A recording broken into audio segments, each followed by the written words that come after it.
No.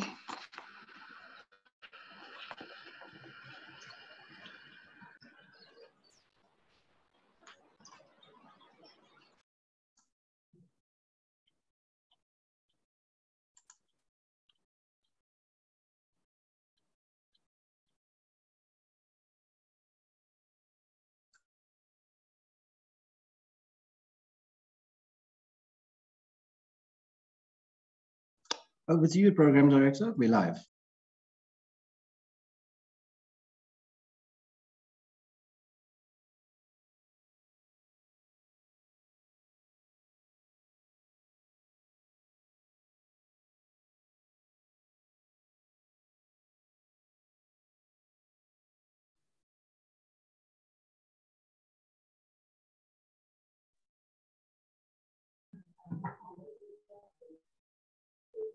Good afternoon. Are we ready to begin? Yes, we are. Over to you. Brilliant.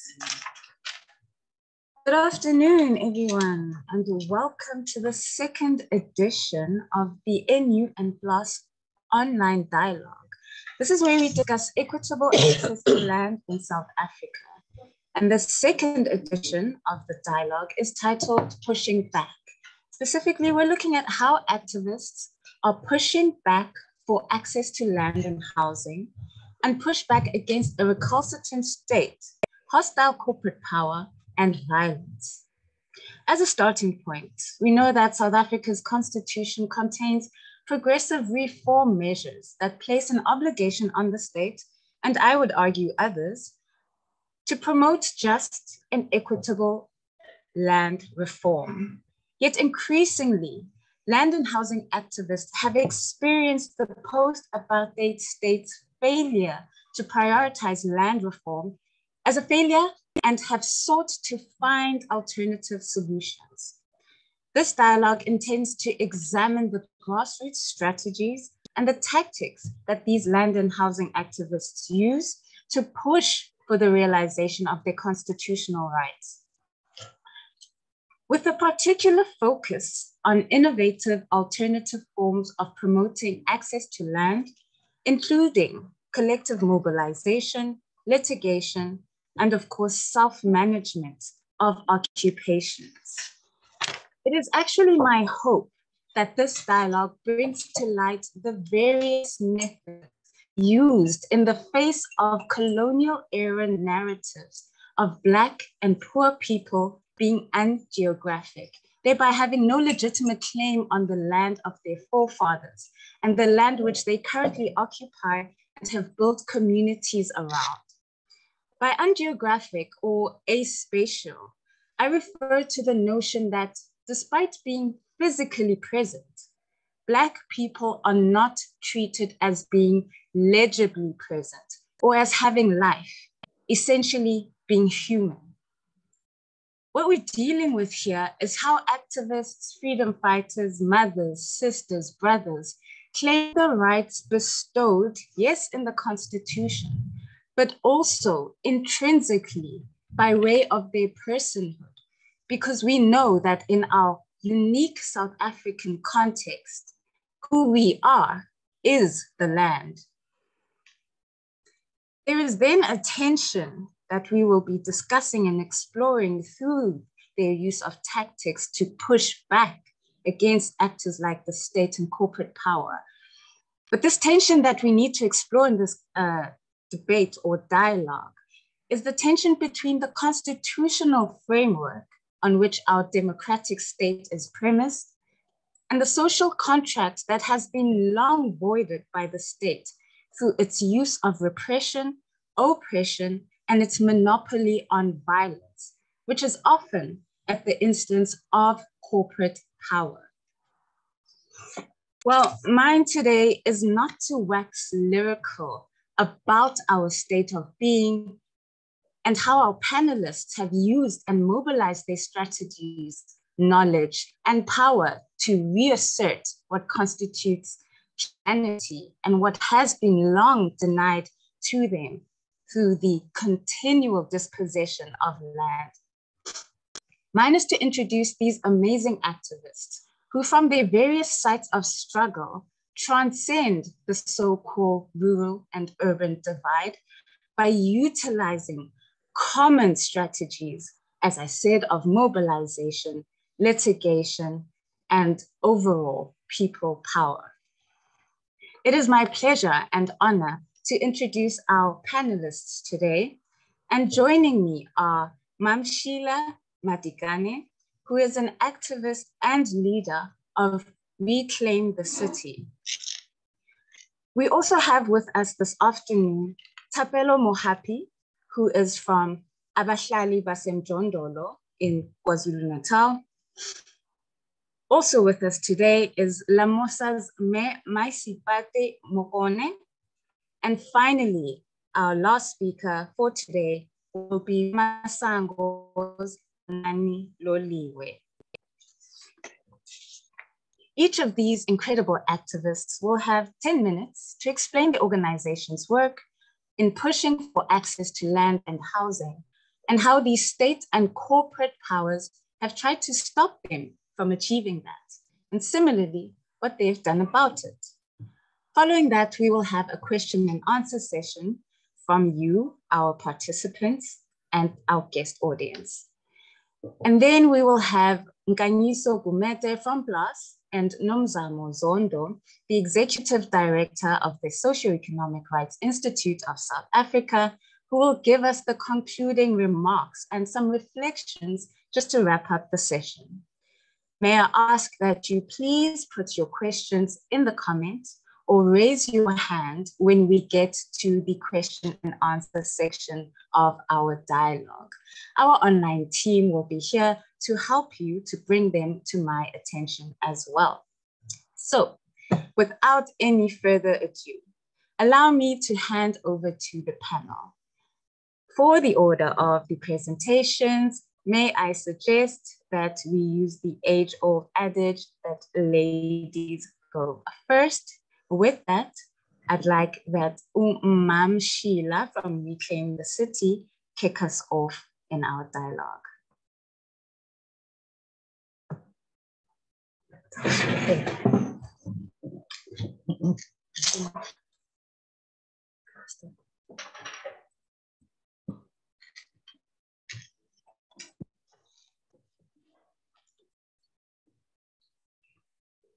Morning to each and everyone that's sitting on the panels to debate with us today.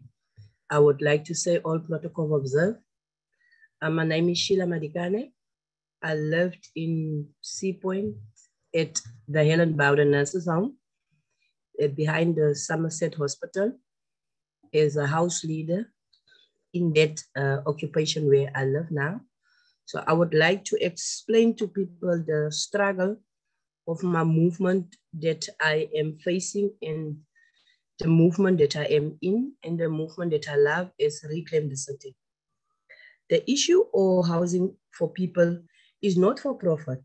Within the RTC, we must understand so that contact what people have been struggling for decades against the apartheid state. Even now, in the past of apartheid, we had challenges for our own movement, RTC. There has been a radical shift at the sea housing as a commodity is no longer a social need. What is referred to sometimes for housing or use value rather than the profit.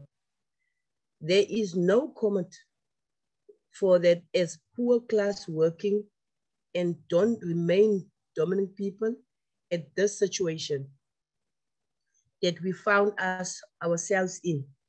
Whether it is ANC government or DA party, even provincial and national government, so that remains the dominant situation.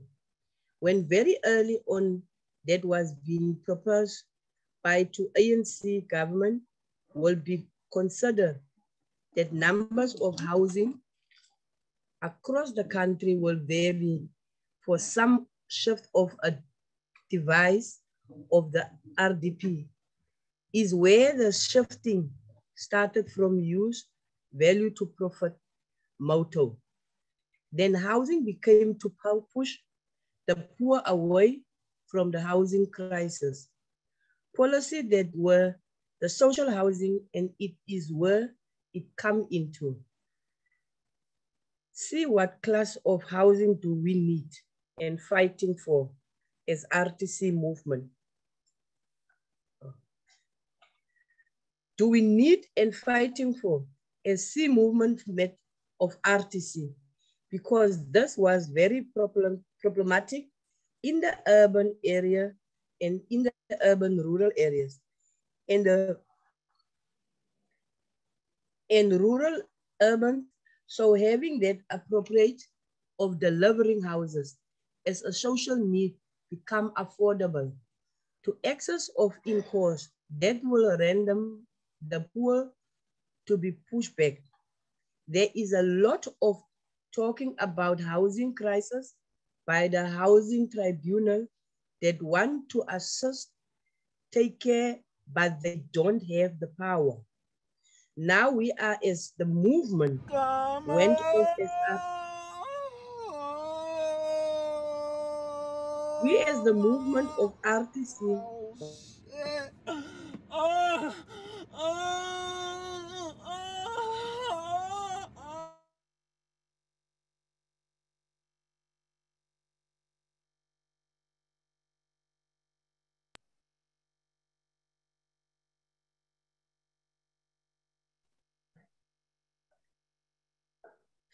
Now we as the movement of RTC want to enforce them for housing as working class poor people and to remain intact that housing is a waiting list.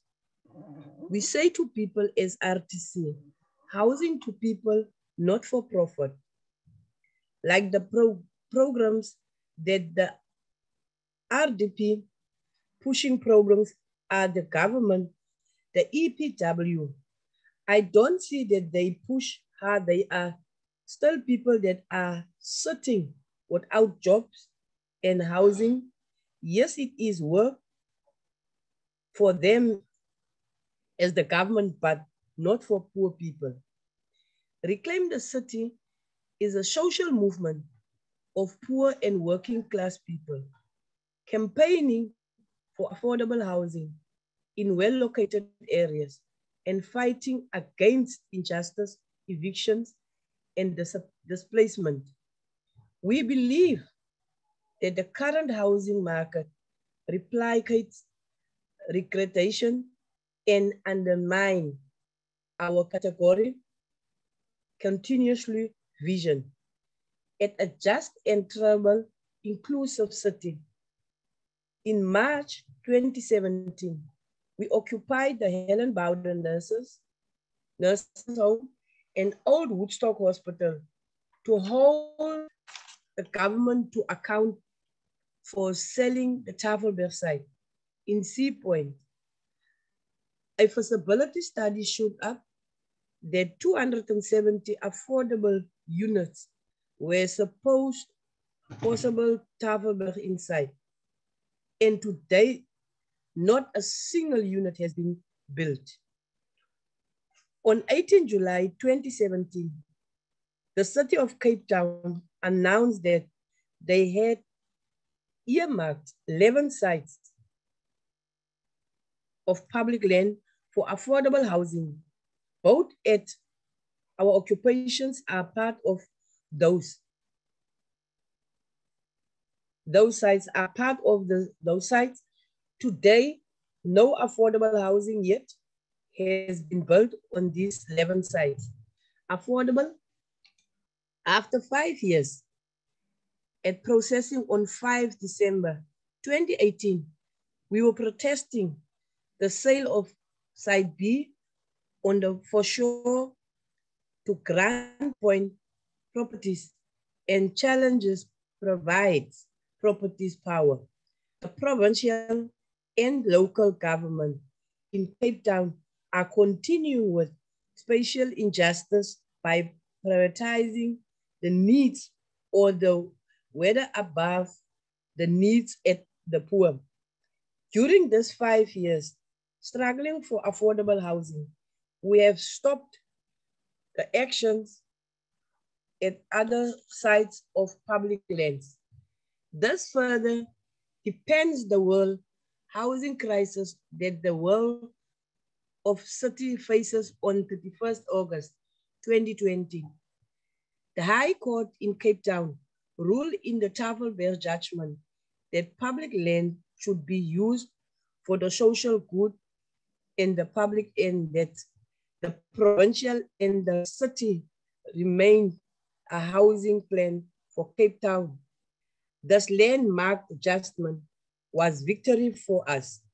The provincial and the city went back to court to appeal the judgment because they believe that they do not have a constitutional obligation to revise spatial apartheid and to build housing in general Cape Town.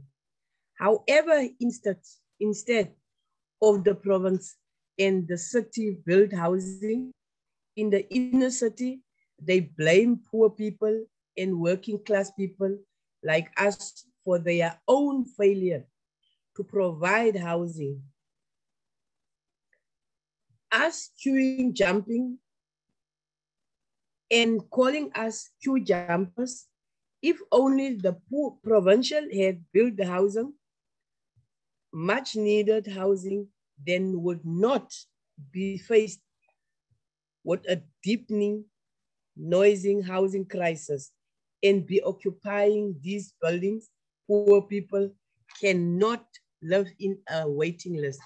They need to live in homes. We see occupations we live in as the only houses opportunity there.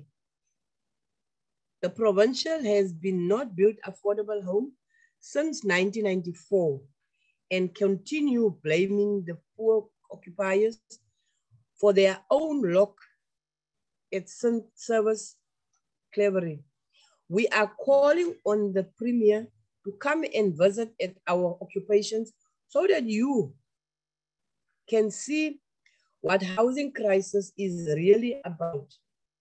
We are fighting for people, dignity, and so we need the provincial to come and engage us. Stop making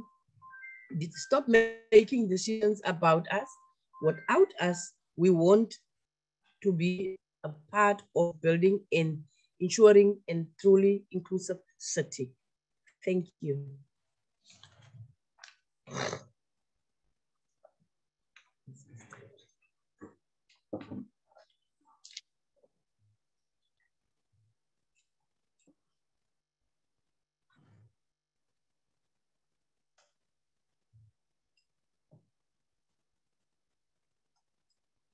Thank you, Ma'am Sheila. Unfortunately, I'm just struggling to reconnect with my video, but in the interim, just some insights on Ma'am Sheila's very important provocations. Firstly, I think it's important to note that even the courts agree with Reclaim the City's core mandate that land should be used for people and not for profit. So this is an interesting case of how land and housing activists have combined both their occupation, both their use of mobilizing and organizing, but also the use of the courts to reassert their rights and to realize for themselves what the constitutional promises through equitable access to land. So thank you very much, Ma'am Sheila, for sharing the experiences that you've had, and a special thanks to you as a leader, a matriarchal leader of Reclaim the City.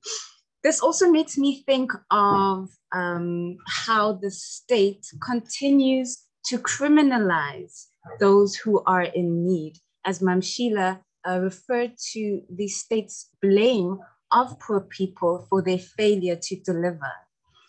This use of criminality to avert or to avoid their constitutional obligations is also seen by the state's use of violence against those who actually rile against the state only to reassert their constitutional rights.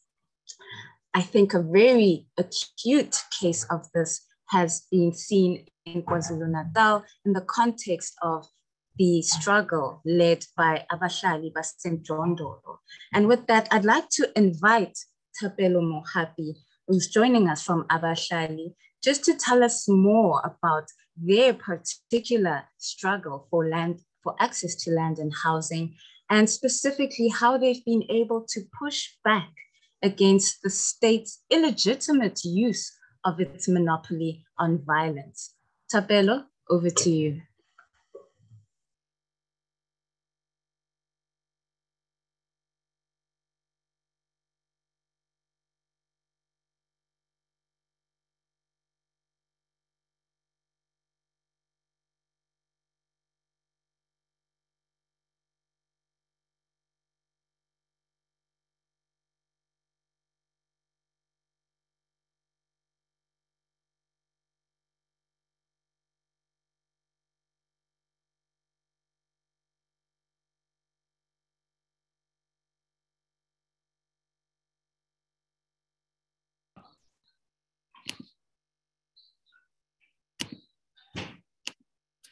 Okay, thank you very much. I'm trying to switch on my video, but it's asking for the host to actually allow me to do that.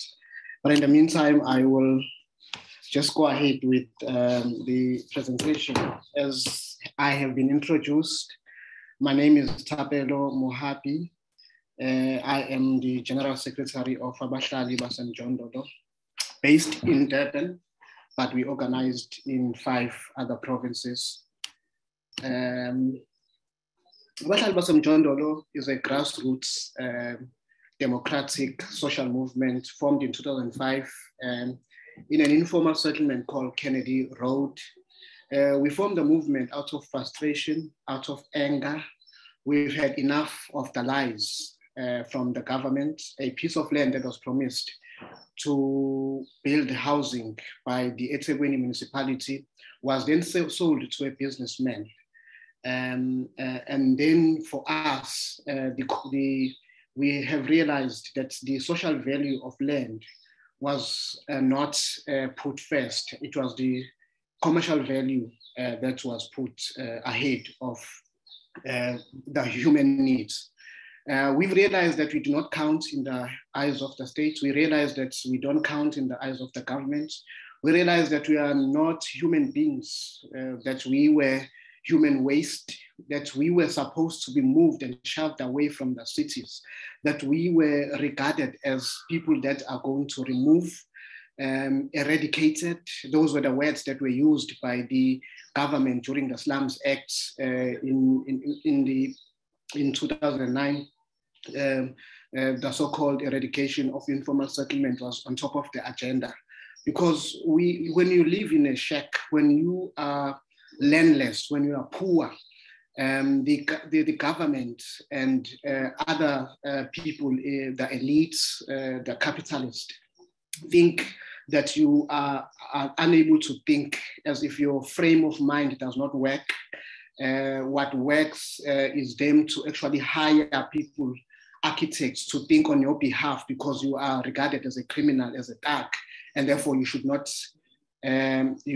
have a place in our society.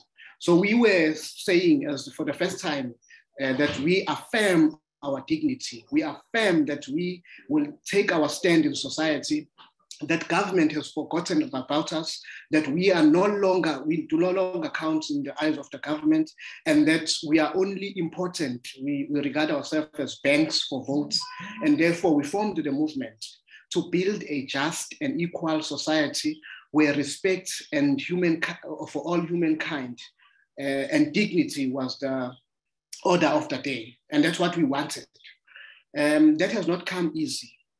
Land occupation, fighting for land in this province, we have paid in blood. Up to today, since 2009, we've lost 23 activists in the line in the fight against land, in the fight for our dignity, because if you don't have access to land, you don't have a dignity. If you don't have a house, you don't have a dignity. We see land as something that was given to us by God so that we could create our own food, so we can have a place to live, so we can have communities. So organizing outside of the state has become a threat in the ANC government. There were people out inside the government who said, who the hell are you, shed dwellers, to organize yourself outside of the state? You are creating your own authority.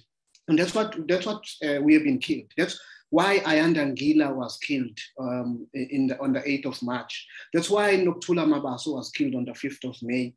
That's why on the 11th of March, Siyabonga Manele was killed by police in Enkanini. It's because the fight for land in this province has been a threat in the eyes of the ANC-led government. And we know who killed us. This morning, we were having a meeting with the South African Human Rights Commission. And our concern has always been that the Chapter 9 institutions have been absent when Abahlali have been attacked. But despite these colleagues and comrades, we continue to fight because we believe that this is a good fight for a Black child tomorrow to have access to land that was not discussed in CODESA. We are impoverished today because the ANC-led government, I need to repeat this, the ANC-led government, the beloved ANC that many people say fought against apartheid and liberated this country, has betrayed us in actually discussing the issue of land at CODESA. Today, a young person like myself can never say I have a land, a roof over my head. I am fighting for land and access to the cities. And yet I say I live in harmony in the cities when we are moved by the elites, by whites in the suburbs, by being removed by the anti-land invasion units. Many of our comrades have died in the hands of the anti-land invasion unit. Samuel Hlwili, a 29-year-old, was shot and killed. His crime was only to occupy land because he did not have a roof over his head. Today, we are in hiding, trying to seek refuge everywhere because we can't walk free in our society, because we are seen as criminals. We are seen as criminals because we are fighting a good fight and a fight for everyone, for the next generation to have access to land. We are not living in our homes. We are running from our communities for our lives because people who are hired by the ANC government is in Kabi. We always say that thugs are not only those you see walking around with guns, but thugs are wearing ties and they look smart and they speak smart and they are in the city hall in Durban. And they are the ones who hire hitmen who have killed Nokuthula Mabaso. They are the ones who have hired hitmen who have killed Ayanda Ngila.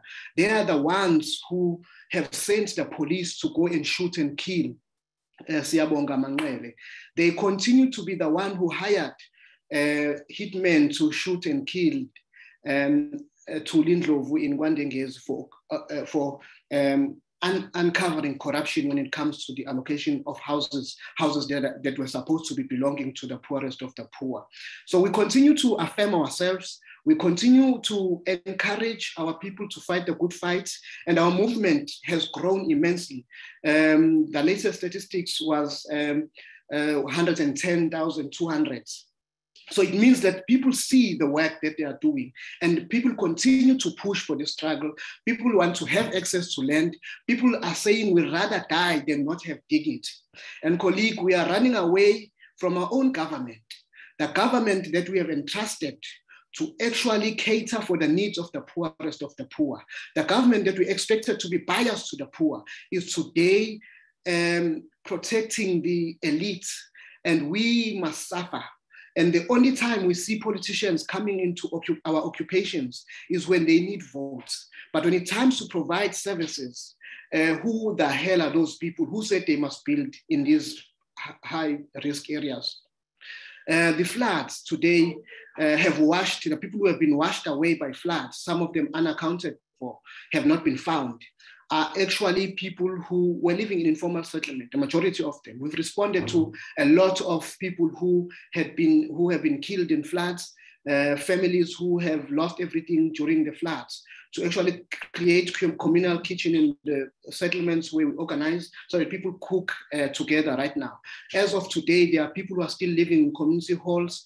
Politicians are discussing to increase office bearers' salaries by 3%, while we are still having people who are living in community halls. It shows that we are not important in this society, that when you are poor, you are supposed to fight amongst ourselves.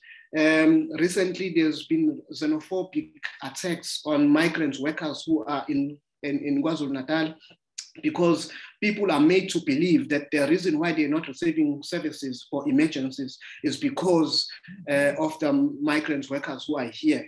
And that is a government that is being xenophobic, that is trying to attack and make the poorest of the poor fight amongst themselves. And that is fascism. So we are against all forms of racism, forms of people who wants us as the poorest of the poor to fight amongst ourselves. We know where the problem is. It is the failure of the government of the day to deliver services to the people. It is the failure and the political will of the ANC, the lack of that has led to people to be landless, to remain under these conditions that we are living under, that people have been washed away by floods, that people have been fighting for food during the food riots earlier last year. So we are saying that it is the failure of the government of the day to actually address the injustices of the past, and also to ensure that a black child has a roof over their head. And we will continue to fight. We'll continue to say people must occupy land wherever they can and whenever they want to be. And we will affirm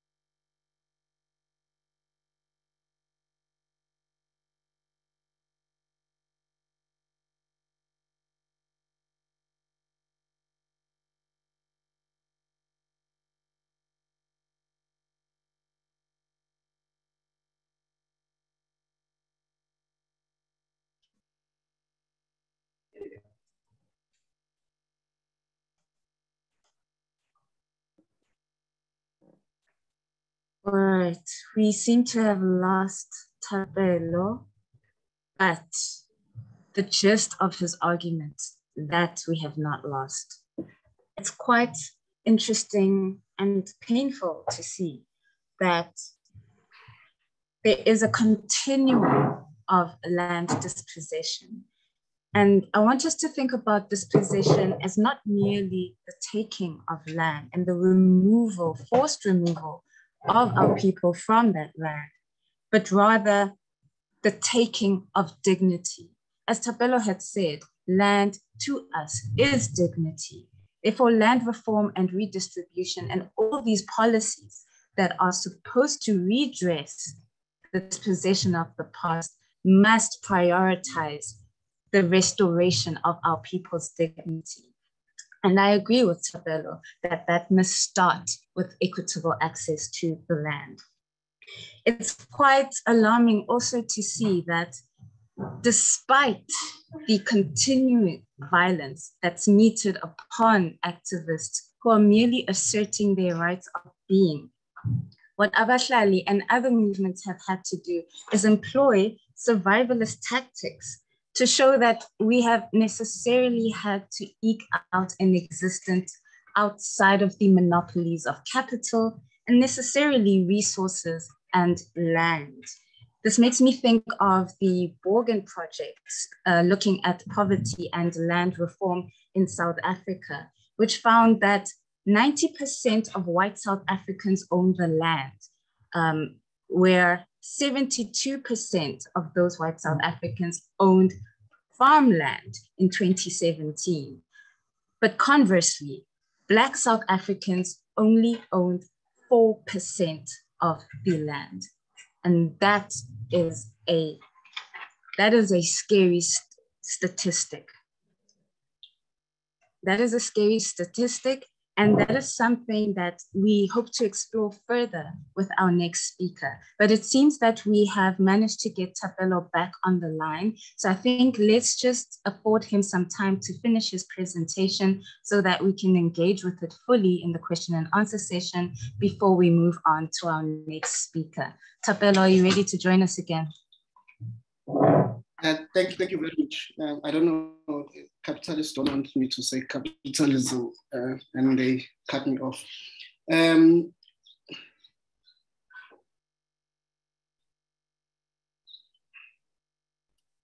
think I'm having a difficulty with the connection. Go ahead, Thapelo, we can hear you. Okay, thank you.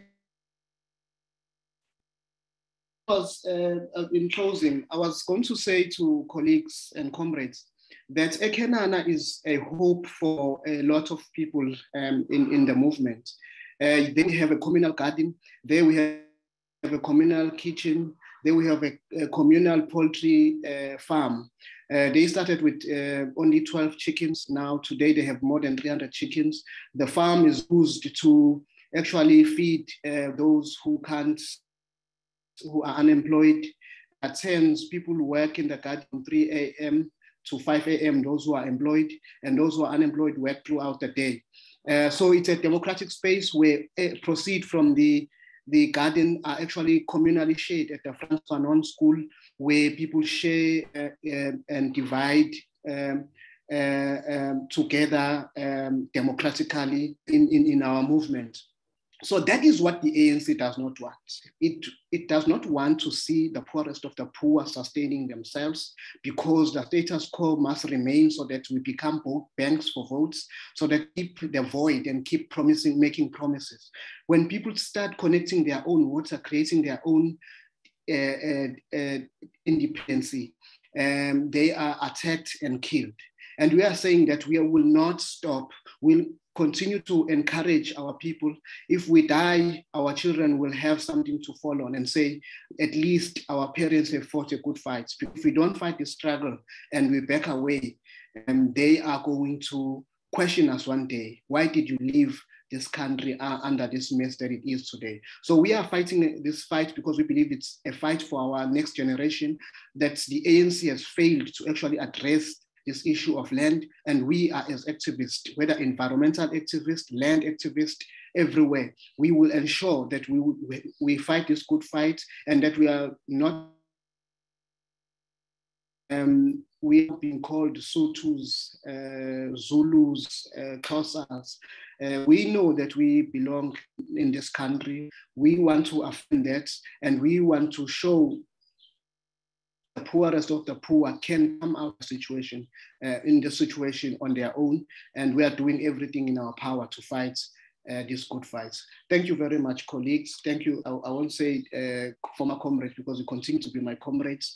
We value your solidarity in form of statements. We value their solidarity in terms of speaking against the brutalities and attention that we are facing as Abahlalwas and John Dolo.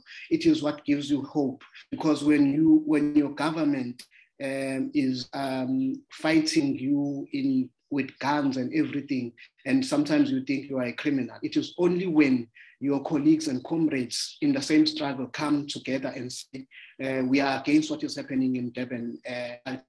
So we value the solidarity that has been given to us. We continue to be in solidarity with you, and we'll also work together with you, because the poorest of the poor are alone, and we believe that it is only ourselves who can get out of the situation that we are facing. Thank you very much. Thank you, Thapelo. Nyan Aluta continua. This is just a demonstration of how people employ strategies to firstly sustain themselves, but also create an existence outside of the state that is the very same state that is oppressive and repressive of their dignity and their constitutional right to land and housing. Talking about Tapelo's mention of the disruption of the status quo and how Abahlali is a bastion for such community organizing while being a political force to be reckoned with, just makes me think about a social contract which all citizens enter into with the state, where we give up our sovereignty, where we give up our agency for in return of rights of protection, and protection not only of ourselves, but of our property. But where a state continually regresses on that social contract by being the one that takes away that land, by being the one that voids that contract through its use of violence and the continuing dispossession, then I would argue that we have long been out of that social contract. And like Tapelo repeatedly has said, that poor people seem to be on their own, not only in an ANC dispensation, but also in other provinces under the leadership of different political parties. So we need to come together as Abahlali have done and continue with that solidarity that we show with each other's struggles, but also continue in forging ahead with how we employ these various strategies for our survival, but also the survival and prosperity of future generations. Thank you so much, Tapelo, for that thought-provoking presentation. Earlier, I had mentioned some very scary statistics about land ownership. And quite intriguing to me is that of the 90% of white landowners, 72% own farmland, which makes me think about Black people in rural areas or predominantly rural areas, as well as Black people who practice peri-urban farming as well. And what of their state and what is their fate in such circumstances. So to guide us through that discussion and to help us think through and discover some of the strategies and tactics used in a more rural context. With us today, we have Maisipati Mokone, who is from the movement Lamosa, that is Land Access Movement of South Africa. She'll be speaking to us today, having personally suffered a forced removal in her lifetime as well. Maisipati, please join us, and the floor is yours. Thank you. Good afternoon, everyone. And thank you, Program Director, for inviting me. I'm Maisipati Mokone from the Northwest Province. I'd like to say to Lamosa, thank you, thank you, thank you. The truth is, Lamosa, it guided us. It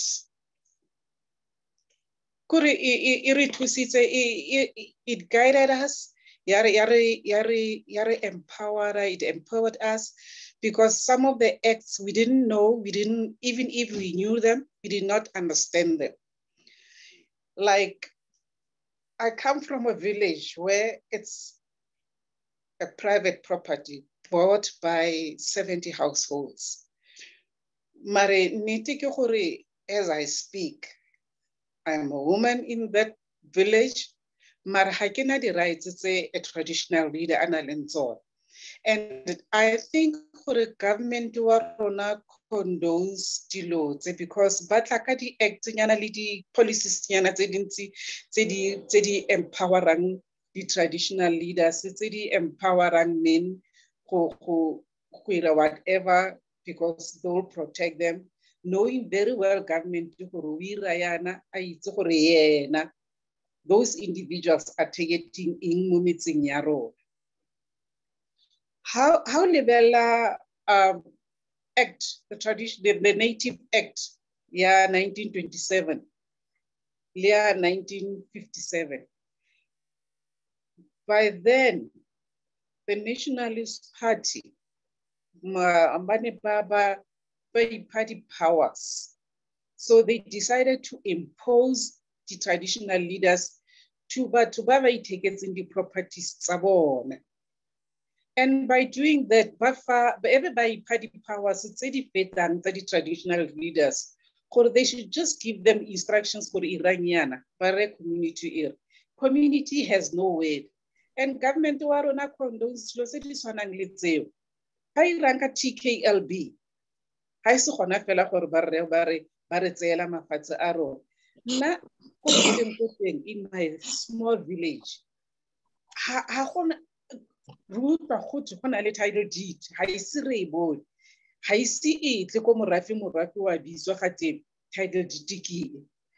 And Khosi o na le all the powers because why is to protect your government, and government why is to protect yana ka gore nna mo koleng ko teng go na le di diamonds. So ba diga mining it's there, ke fela gore stopile for now until when ha kids mare government le ha a tsa di minerals, government wa rona wa re abuse o ira sa se ratang ka rona because a itse gore ga rena sena na le sona a lebala gore vote ya rona ke yona e maileng mo. So motho o irang di policies o ira yana yena a itse gore o targetile pocket tsa gagwe, pocket tsa di comrades tsa gagwe, ha targeta sepe gape fela. So ra safara mo mafatsheng a rona, ga rena di title di tsa mafatshe a rona a ileng gore ka the past government ya apartheid na ba replace title deeds. We had our own title deeds tsene di na le di mineral rights and water rights. So bona ba tla ka di policies tse ba tsa di mineral rights le di water rights tsa rona because ba itse gore ke bona ba tlo benefitang, ke bona ba ba leng government. So how bua le yena o bua with authority o ka re o go thusitse go reka lefatshe leo a sa go thusa le go reka lefatshe leo o le bereka yang lefatshe leo e re ga ba fetsa go dira tsona dilo tsotlhe tseo e be ba sa le rehabilitate ba go because ba batla se se leng ko tlase mo they'll come with smiles. But believe in me, ha the minerals di fedile via to the next village ba ka se go smile se ne ba go spa sona before they do that. Khona yanong they are conniving le magosi ba tsa mafatshe a rona ba dig community high benefit save at community board isn't cause ha reka. That's why ke bua ka gore ba impose it magosi mo rona because ba itse gore ba targetile e rona we feel very much violated because ha re khone go ira se re se ratang go sira ka mafatshe a rona. O ipotsa gona gore o le motho a mme bontate ba tla ba ira ya, and government condones that for the mere fact that bontsi ba magosi ke banna le bona ko godimo ko ke banna ba nagana gore rona re le basadi ha re nagane ha re ke o ka re di properties tsa bona, they can do whatever they wish ka rona, which is just not right. Yani ke re Lamosa e response dilo tse dingwe tse thank you so much Lamos. Ha ne se ka wena mo go mong go be re sa fitlhela go be re sa khone go lwana dintwa tse re di lwana ntse re ba bolela gore this is wrong, and because of saying that on a target, but it's fine. Le bona ba itse and ba ska lebala gore tsatsile what goes around comes around. Maybe it's a journey tla be le bona and magosi a rona a tsa mafatshe a rona ba fa bona batho ba government ba gore ba dige ba ireng ka ona. Ha ene le selo sa gago you won't do that, no tla selwane mara because ha wa reka we impose it go tlotsenya batho mo mafatsheng a bona. You do what you wish, which is just not right. It hurts how wena o itse gore ke property ya gago mara o ka se ka e berekisa o ka se go tswele mosola o ka se iphidise o ka se phidise bana ba gago ka yona ile ya gago le gago teng ha se tsona. Like khona yanong mo in our villages go na le magosi a gone anong a tsenyang ga re re di-farm dwellers ga ba tshwanela ke go nna le magae mara o ka se mo tsenye mo property ya motho o mongwe wena o le government o ka se mo tsenye mo property ya motho o mongwe mmatlele lefatshe le o tla mmang ko lona ko ka teng because this mafatshe a mang a rekilwe, they are paid for ke beng ba ona.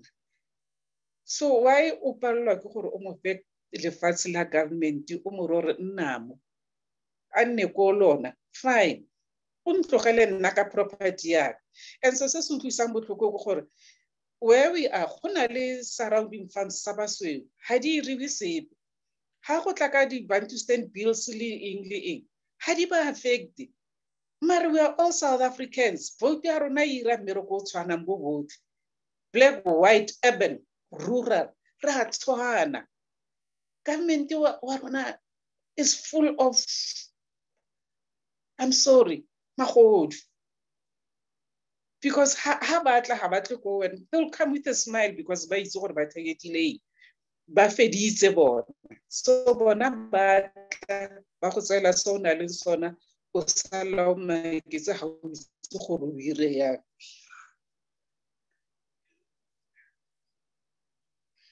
Right, ebe ke santsane ke re gone yaanong where I stay go na le masimo a ga ke bua ka magosi masimo a lemiwa tšhelete supposed to go to CPA committees account gore morafe o benefit but morafe ha o benefit because tšhelete e boela go gogosi ya mafatshe ya lefatshe le seng la gagwe yaanong ha o ramang o re ka gore ha o ya ko governmenting o ba rama this is not right ba go bolela ka di-powers go sena le 60% powers on whose property hae a re ithekela yena a ba fa ditšhomi tsa gagwe tsa government a ba ra re tila mo ke lefatshe la ka le ira o tlo tsatsa gago a re o di face mama ebile wa di go tsela le bona ba mmolela gore di tse a ba di tsaya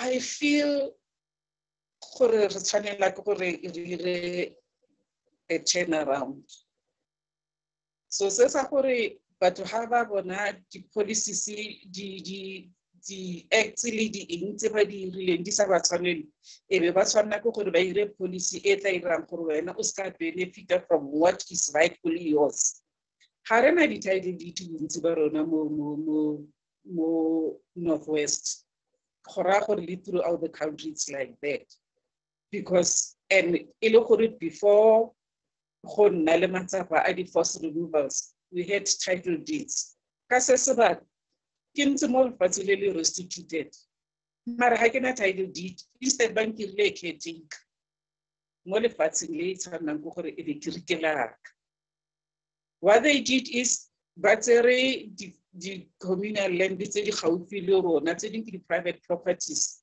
ba di fa CPA batlo CPA ya o mpotse gore ha ba tsaya mafatshe a batho ba bang a photoko ao ba fa batlo CPA ba sena any agreement le bona batho ba ba nagana gore beng ba mafatshe bao how do they feel it's fine go irile government ya ebe motho a gore a re ga wa reka ke sa ka reka gore ke le parent ya ka o na berekela nna o na sa berekele parent bana ba batho ba bang ga ba bereke ba ntse mo gae ba expecta gore batsadi ba rona ba yo berekela bana ba bona.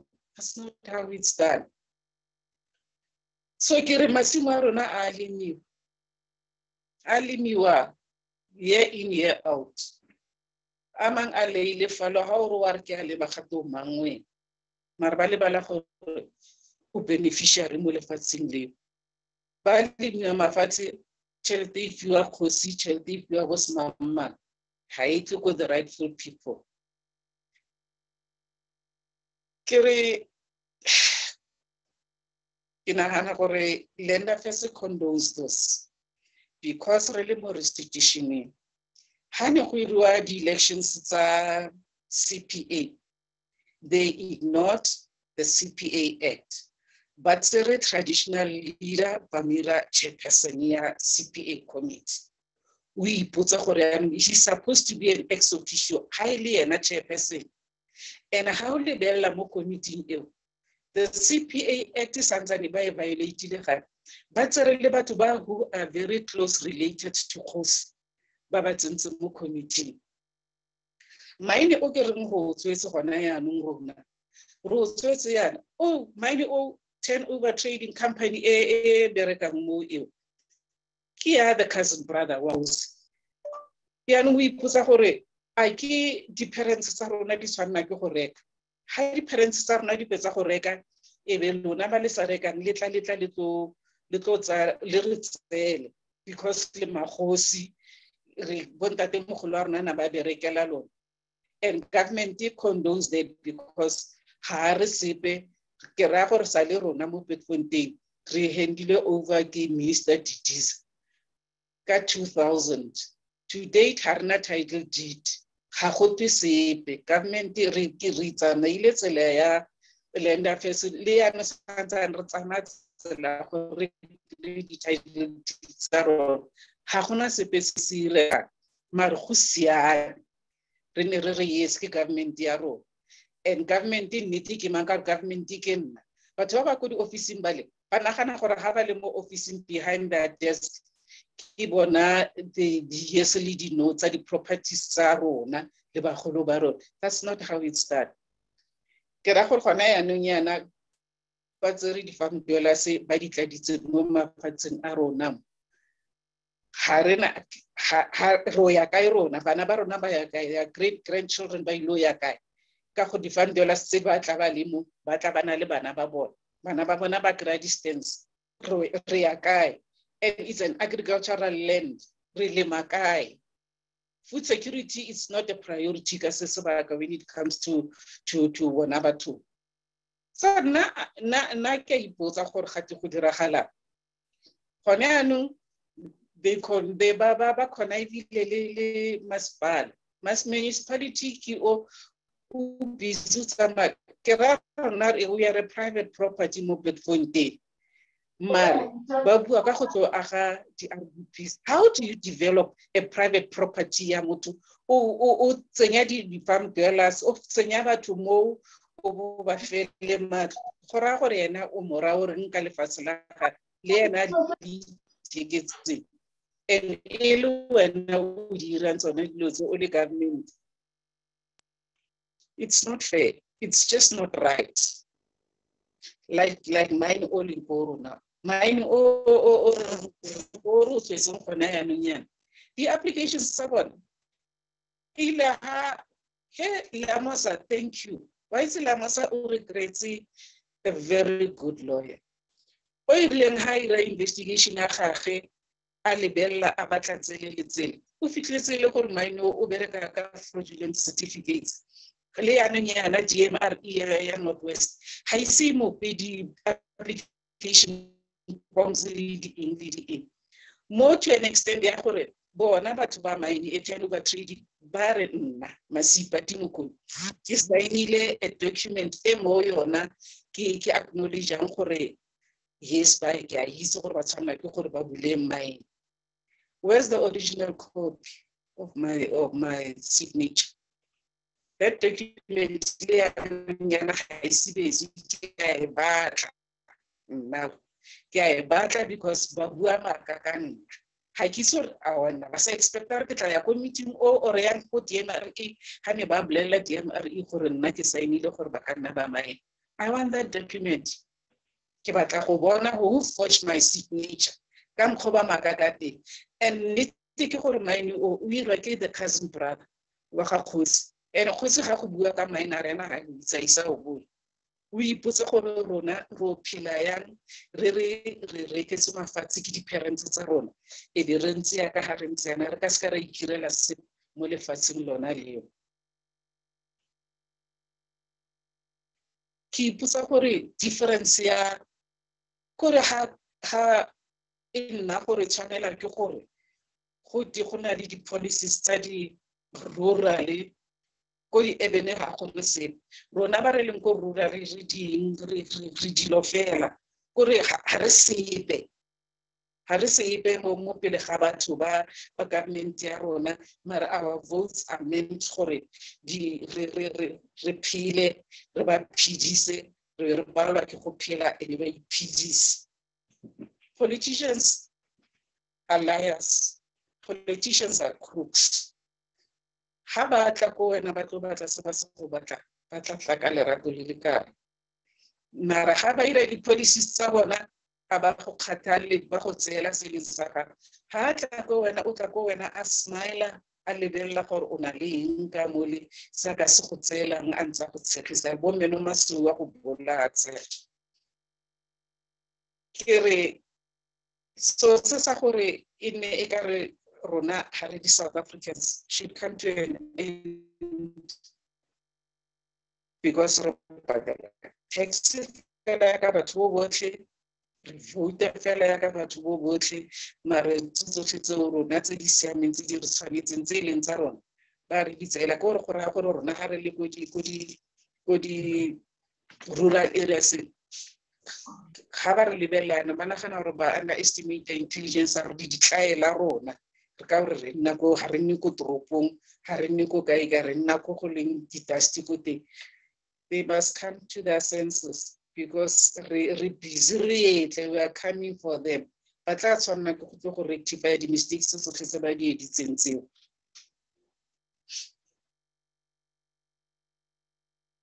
Se sengwe gape ke gore Ra leboga mama.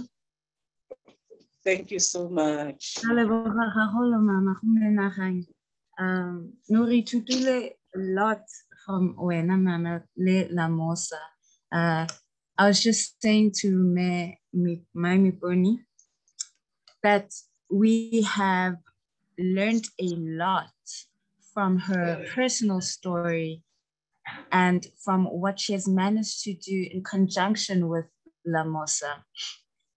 And it's interesting to see that when me Mukone, in your context, you're still within the broader struggle for land. You still face another struggle, which is patriarchy. On top of that, there's the traditional leaders' abuse of their position. And it seems to be a very concerning trend that the state continues to use that apartheid formula of using traditional systems of chiefs and headmen for their own political expediency, for their own political gains. So it's unfortunate that both aspects of our leadership do not serve the people, but serve their own interests and themselves. And what's worse is that they abuse this notion of the state and traditional authorities having custodianship over the land, and where minerals and water rights are involved. It becomes very clear to see that this custodianship is not for the benefit of the people who live on the land, but rather those people are overlooked and do not benefit from any projects that happen on their land. It's quite saddening to see. And you asked a very interesting question during your presentation. Title deed, yeah, South Africa. Where is South Africa's title deed? And I would propose the answer that it is with the highest bidder, because just like in the urban context, what we're seeing with your specific issues raised is that profit again and again supersedes the interests of the people, including interests of food security, including interests of redress, which is supposed to be promised to us by way of these restitution policies and reforms. And through your story, May, we've seen the failures of the land restitution program with no real redress, but rather becoming scenes of cronyism, because you as claimants and legitimate claimants at that have been denied any real rights of ownership, but rather have been given temporary caretaker agreements, which again just reiterates that profit and corporate interests will always supersede the birthright of the landless. Thank you, Mayor, for your presentation. And on that note, I'd like to invite our last speaker, Utatu Bonani Loliwe, from the Eastern Cape. He's been involved in the land sector for a very long time, past 17 years to be exact. And he is now serving with the voluntary social movement, the Vulamasango Singene social movement. Datuloliwe, we'd like to invite you now to this forum to tell us a bit more about what your movement is doing there in the Eastern Cape.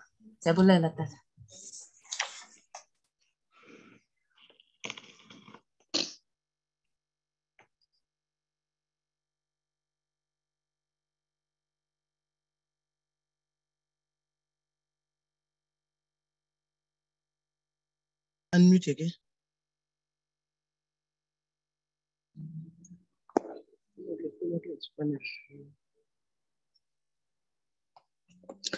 I don't know my problem with the video, but I want to start. It says you cannot start a video because the host has disabled it. Can I be assisted? Yes, please try again. We just had some trolls in earlier, so we turned it off. Thank you very much for having us as Vulamasang. The first disclaimer is that I'm in a car because of the deficit of the state governance and authority. It's not only load shedding, but it's also an allegation that people are stealing the cables whilst it is a deliberate chaos created so that much more funds must go and buy the material which is produced somewhere in this country. Having said so, I represent Vulamasango Singene. It's one of the biggest social movements in the Eastern Cape. We are as a result of a prejudice, so to say, or a total refusal after 1994 for us as a former homeland people to enjoy the Section 25 subsection 8, which is the restitution in South Africa. And we're the only group in South Africa that was denied such right. Let me characterize the area of the Eastern Cape rural, particularly the communal land people in the Eastern Cape. One will understand that the Eastern Cape was made up of two homelands. The first one is Ciskei and the second one is Transkei. And some villages which are now submitted to be under the traditional leaders were falling under what was called Republic of South Africa, which is where I come from. Already there is a demonstration of this, that the so-called republic or the villages that used to fall under republic as early as 1700 never have a chief or any traditional leader in its own history. So therefore, even my grandmother was born in the early 1900s.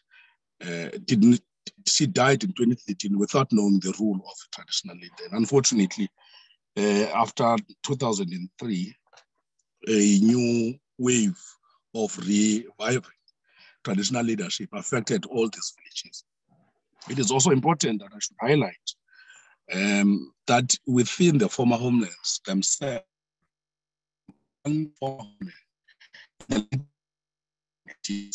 started against traditional leaders, which was as a result, the whole question of land administration and management used to fall in the hands of the community. In other words, the community will submit a list of people that need sites, and then the so-called division council or agriculture at that time will come handy to assist in terms of surveying and distribute those land accordingly, which is under Ciskei. But most of the former Transkei, the whole range of land administration was a matter decided upon in what is called Komkulu. In other words, where you'll find a headman in particular, hosting meetings for a community. And some, which will include part of what is along the coastal Ingiba or Kai River, you will find that their own way of doing that was so democratic that there was no sale of sites to anyone. It is important, therefore, Chair, and all of us listening that the introduction of the traditional framework, particularly Section 20 of it, was a way in which traditional leaders were given much more powers to be a middleman between government and corporate. I will demonstrate this now. You have almost from Port Alfred up to Port Central's struggles of people fighting for the land grab that the whole business people are trying to do, particularly the mining sector. People will know the story about Kolobeni. Some of you will not know the story about Tsendane people. Just across a small urban town called Mount Kinza, you'll find a community called Nombanjan, subjected to poverty because they want those people to leave the land that is along the coastal through traditional leaders. And anyone, in fact, that wants to get a site along those coastal lands, which belong to the community, by the way, should obey the 1 kilometer away from the coastal. And that should be done in conjunction with the traditional leaders. I'm just highlighting first the struggles. The second struggle was around Berlin. Berlin is a town just outside King Williamstown to East London, where traditional leaders sold out people's RDPs, as well as what we call sand or sand soil. That was a struggle which was faced by our own people, our own members, as Vulama Sangbo, they are staying in those communities. The third one was Ngecha. Ngecha is a community just outside East London, in one of the areas that seems to get much more focus on development, where the state put a lot of funds to develop what is called ITZs, industrial zones for development. What happens there is that the chief enters into an agreement with a private company to plant macadamia nuts, which was a project supported by the state at around 98 million rands. So far, the total that was set to us last year. And when it was introduced to the people that it will be their own project where they will be able to create their own jobs and sustain their own livelihoods. Unfortunately, that story, if you Googled macadamia nuts in Ngecha, you'll find that those people are always on the road, marching, toying against those that were given their land to use for their own benefit.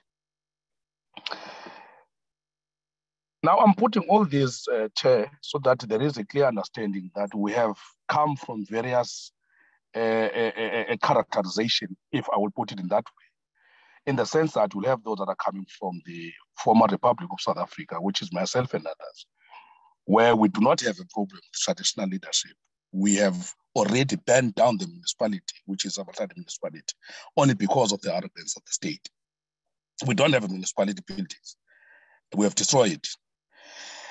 Now, let me bring you into Ngecha so that at the end, when I put what is our current strategies and why, you will understand.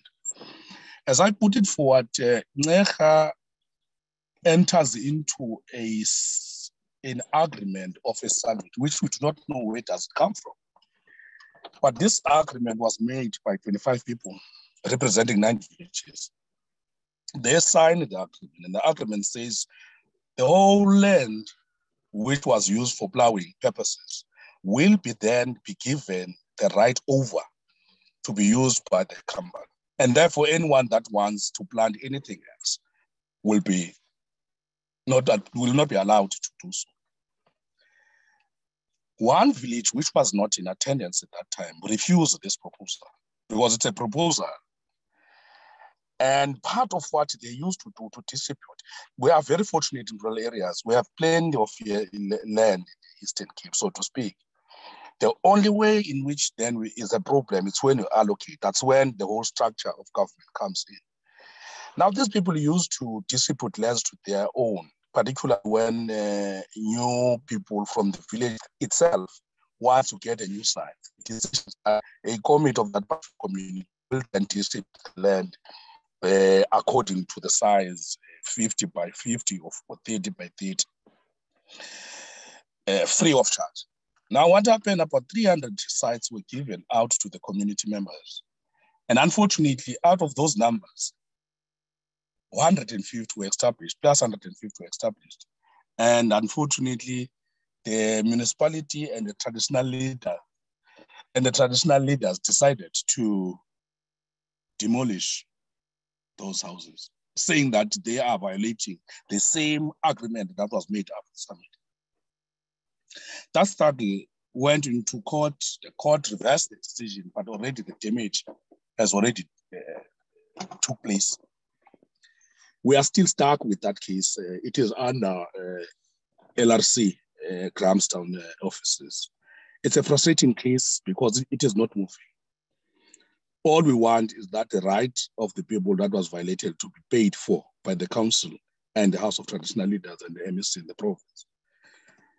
Refund the material that was taken and be able to deal with the trauma that those people went through.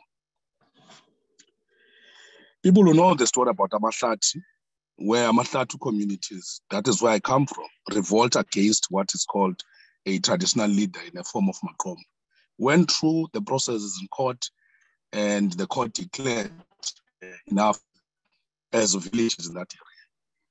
And one of the things that those villages that where Magoma was decided to do was to take all the farms that Magoma have listed out to other people that would not know in the area and take back to the communities. And the communities are using those lands very effectively and profitable, so to speak, as against a statement that has always been made that Black people, when they receive land, they are not using the land.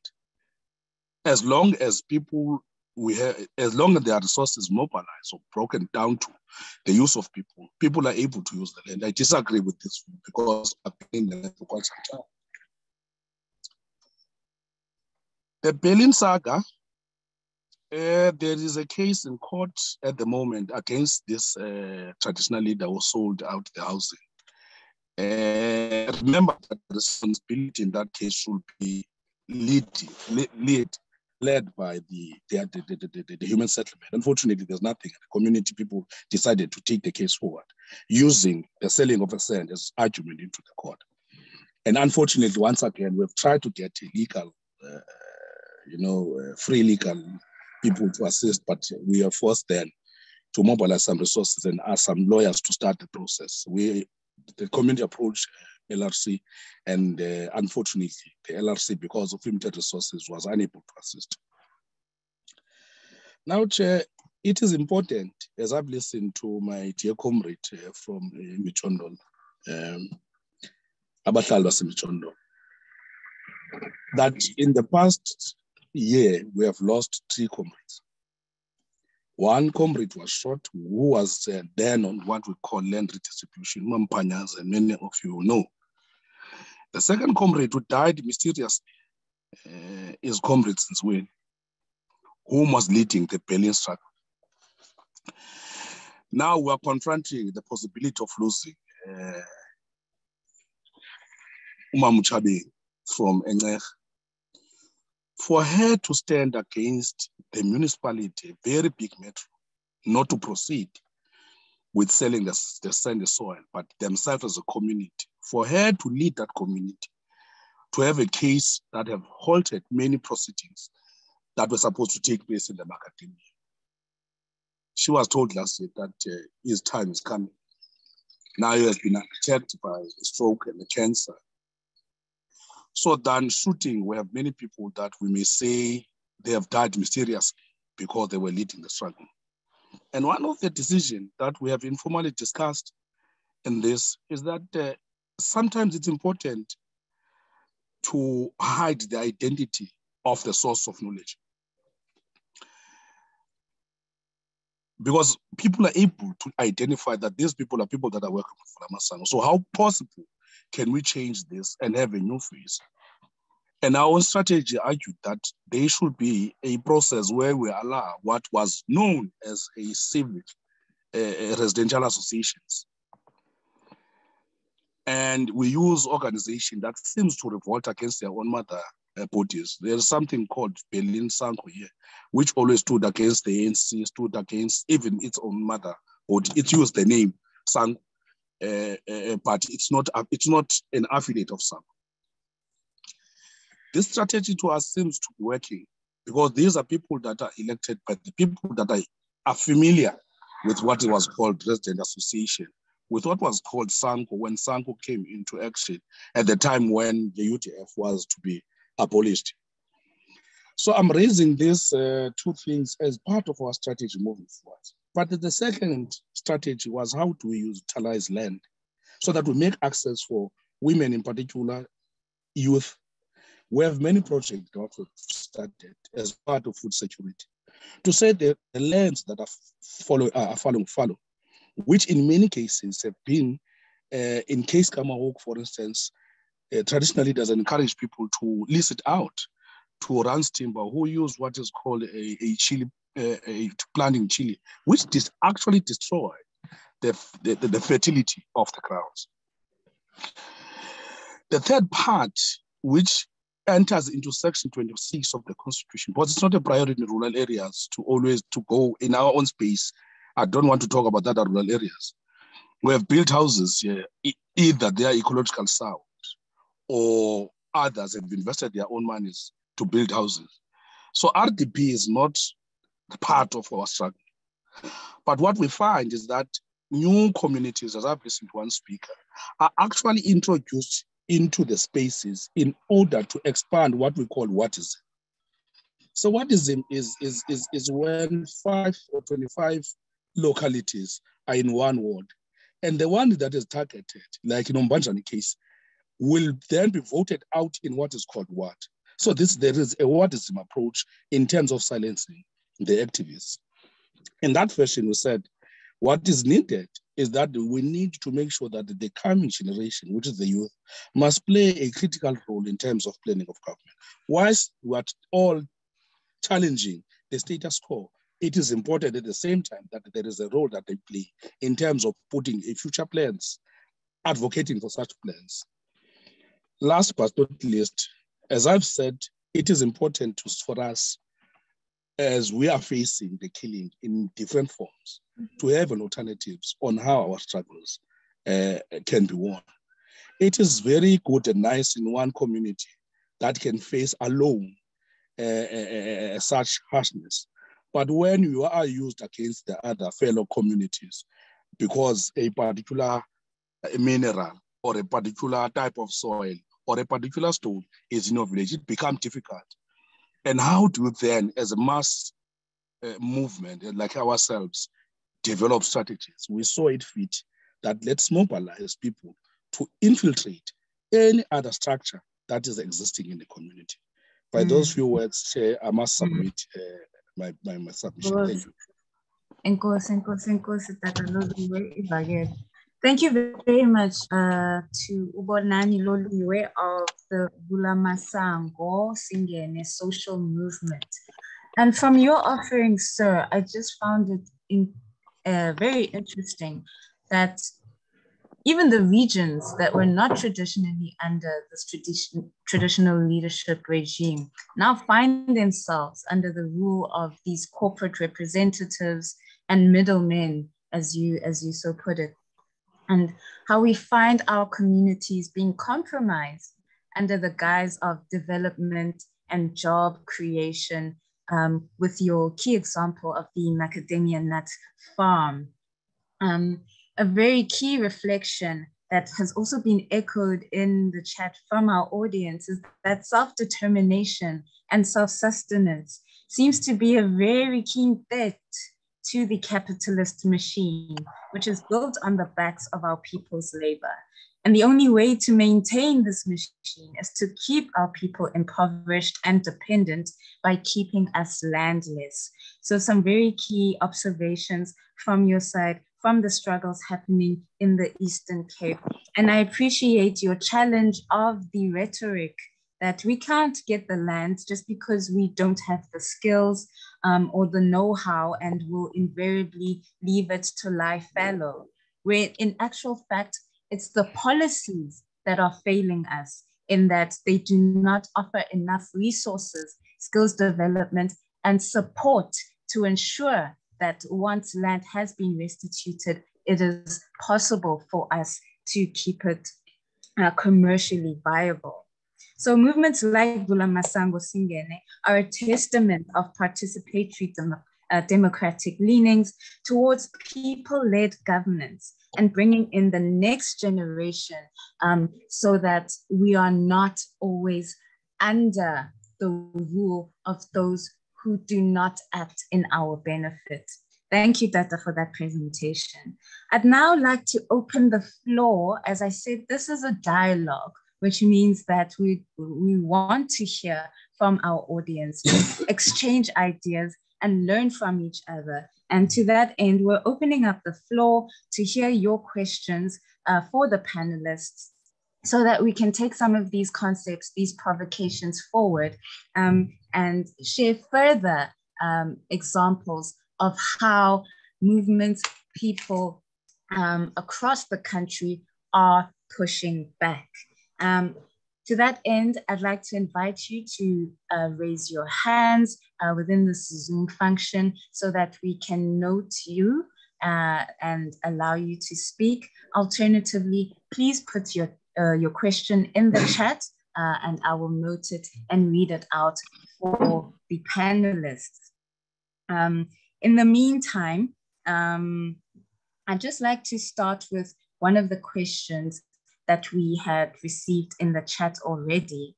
And it says, question to the speakers: what can be done to dominate the media and ensure that activist struggles dominate that media space?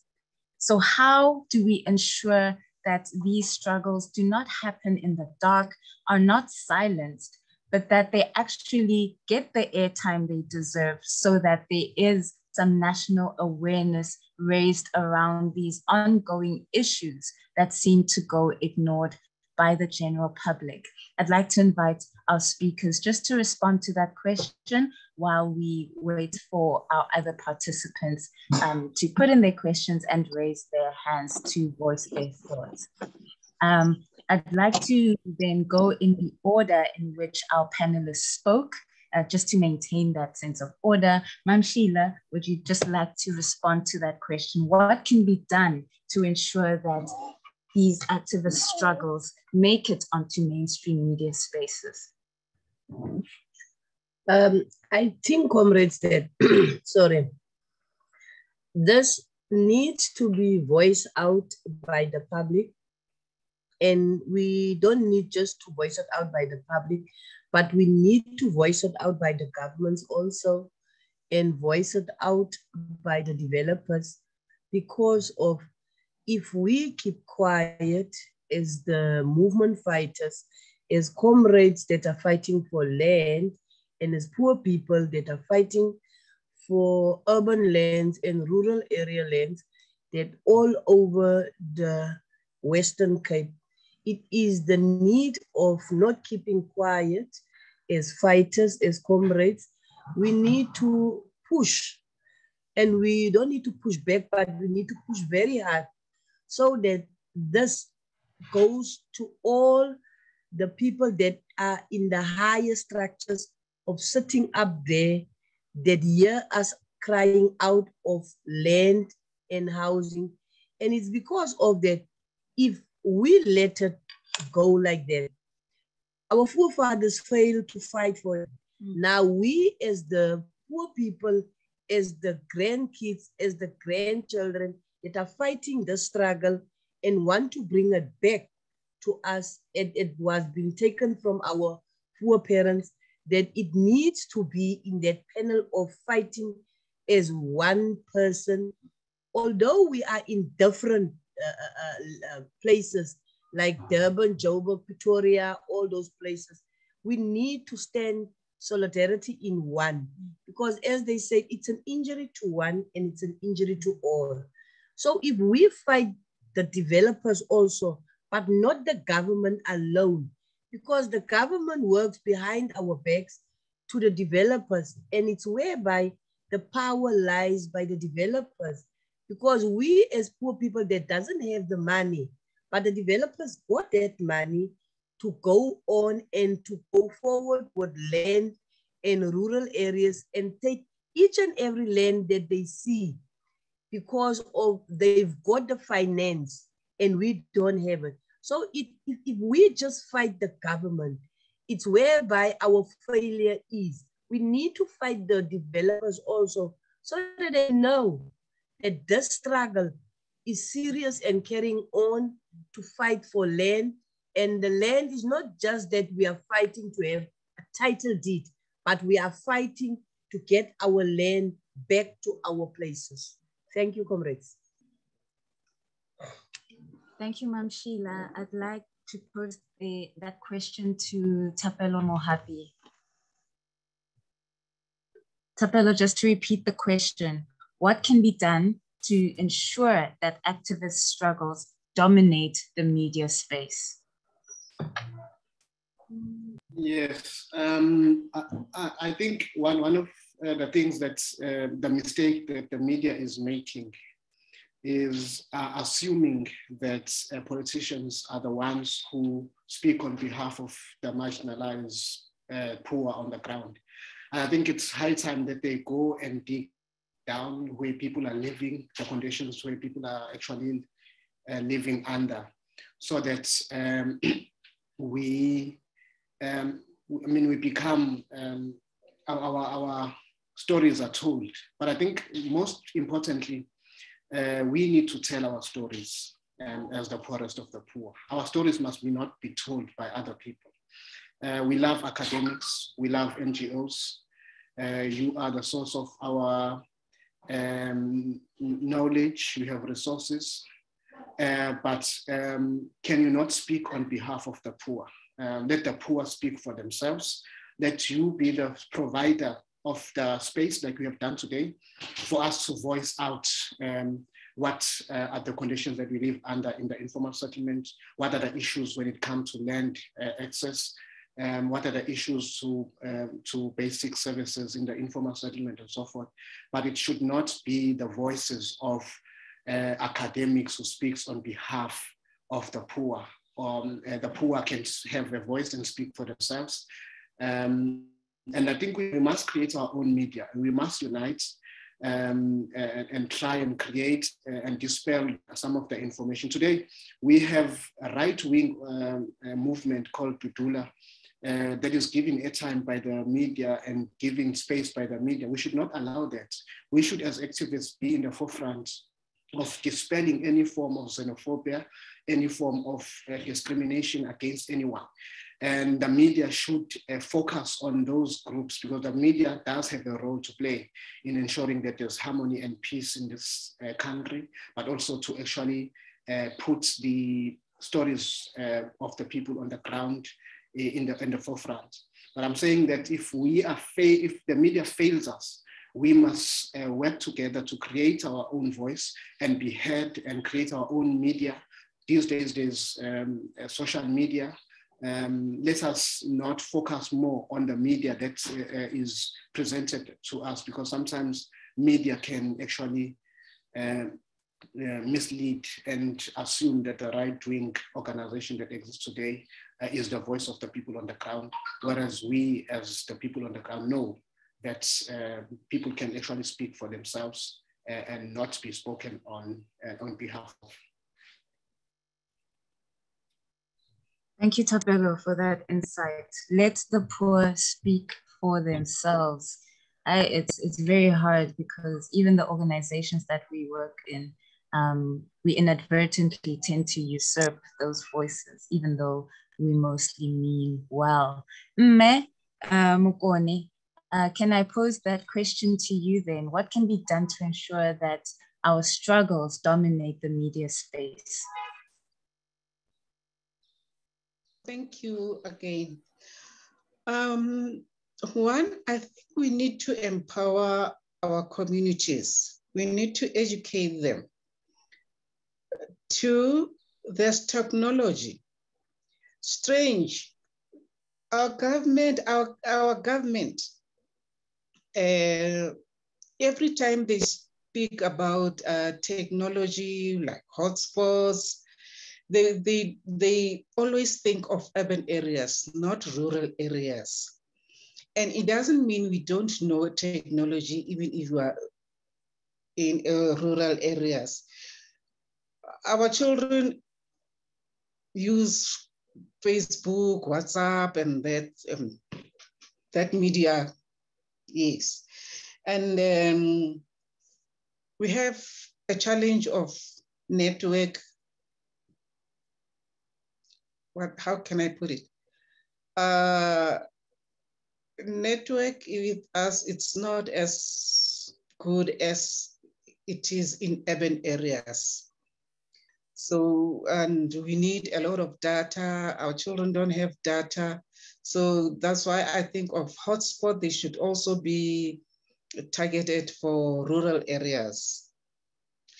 And like funds that always go to NGOs, I think they should go to communities that need them most, to be able to empower our community members, to encourage them to read, write, and understand the situation, how to deal with it. Because if we don't empower them, we'll end up being as we are today. So one other thing is, let's speak for ourselves. Let us speak for ourselves, because people, if they speak on your behalf, they don't drive their points home. They don't say what you feel and how you feel. So it's better off if you speak for ourselves. Thank you. Very, very important insights there, especially on the issues of access. One barrier being access to data. We know that data costs are astronomical in this country, and that's one of the ways in which our own communities can access these technologies in order for them to tell their own stories. Tatuloliwe, what can we do to ensure that our struggles make it onto mainstream media? I'm worried because I might be answering this outside the interest that was raising it. But please bear with me.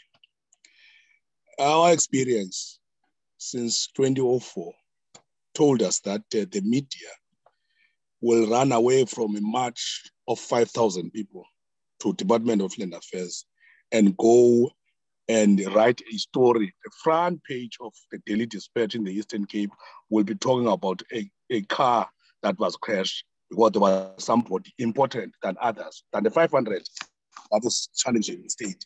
So that's to me the first thing that I want to raise, that I've been trying to work with media. Secondly, I mean, the media, in the form of the newspapers, in the form of the public broadcaster, in the form of what we know is privately owned media. You have to have somebody prominently known in order for your own items to go there. And how do you then think that the poor will be able to go to SABC and send broadcasters by force? Because if you want to do that, we have to go to Joburg. That's a lot of money to spend from the rural of the Eastern Cape. Number two, it is possible to use social media as a way of informing a particular small number of people that access in the data. As we have said, it's a scarce resource when it comes to the unemployed, the rural masses, which are actually remain unemployed for a very long time. So to me, the question of whether we have to market or publicize our own stories, in the past years, I didn't see it works for us. What works for us was anything that happens to be written down. We workshop our own communities. And that's what makes us strong, but remain unknown. And by the way, we don't want to be known for our own fights. So in essence, I want to raise this totally, that media is controlled both by private and also by the government. It would be very difficult to raise struggles that are affecting our communities direct, to be seen by the public through both the public media as well as a privately owned. And to us, it's not even an exercise or an attempt to embark on or employ it as our strategy of communicating, because of what I said, our own limitation.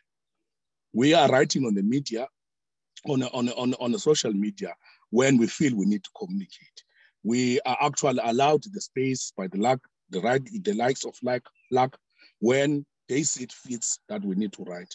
We will do something for University of Fort Hare when it needs us to do so.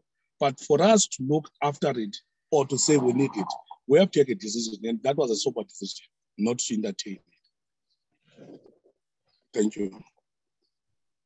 Nkosi Tata, on that reflection. A very important note there on capturing our own stories, but also knowledge creation.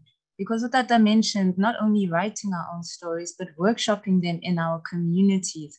And that's how you spread that knowledge, by teaching each other or making room for awareness of these struggles, first in our own communities, and then it will spread. Similarly, there's access to social media, which seems to be a relatively easier platform to access for those who find themselves locked out of institutions like the media, by the state and other corporate interests.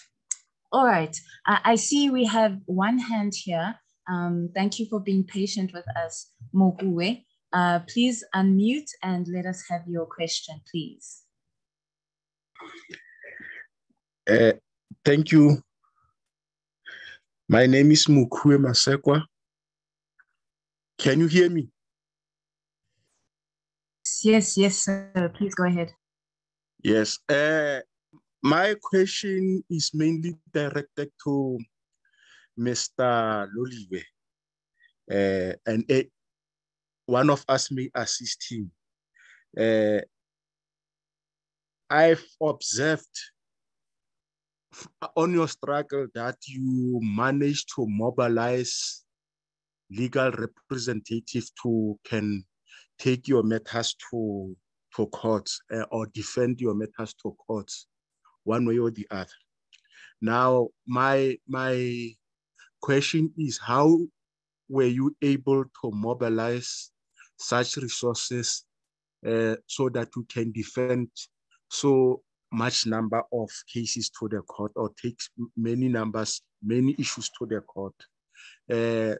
Our issues in the Northwest and in Gamotlatla are mainly similar to those of Masipati, whereby we are being oppressed by the so-called traditional leader and their families. They claim that they owe the land, and we observed and realized that our matter needs to be taken to the court. And secondly, there is a mining company here who threaten us that they will take us to the court to defend their matter. And we observed or realized that we are lacking funds to go to the court. And what advice can you give us to the people of Northwest and other areas to can mobilize resources like you are doing? Thank you.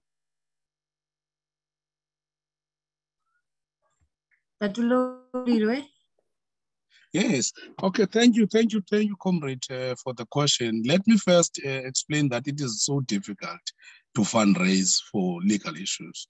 Many foreign donors will argue once you challenge, particularly the state, that you are challenging the state. But there are some, particularly in German, that assist us in terms of legal costs to court. But one of our key partner in a litigation is Legal Resources Center. I mean, many people will talk about it. Also, the law clinics that are hosted by the universities, especially when there are progressive people within it. Wits University is one of those, which is in Joburg. to write for, I don't want to mention the funder, but I know that Domzam will know about it. You will need really to have some kind of a proven record that you have been dealt with serious cash, because litigation these days cost close to millions of rands. So I would suggest maybe outside this session, we can have a broader discussion on how to assist each other to assess resources. I don't want to put a burden on the shoulders of Legal Resources Center, because they have already highlighted last year that the funding is shrinking, as we all know. Number two, they have a new focus areas, but I would suggest that you also engage them. I do not know the role of other legal institutions which are also available. That's what I think we need to do, which is important, of sharing information in as far as how we can utilize what is available at our own radius to assist each other. So I don't know whether I'm answering you sufficiently, but my view is that, yes, there are people that are still funding cases against government, particularly if they are based on social rights and economic rights and human rights violation by the state or any other entity linked to the state. I will suggest maybe we talk outside this so that I can get the story well and try to assist where I can. Thank you.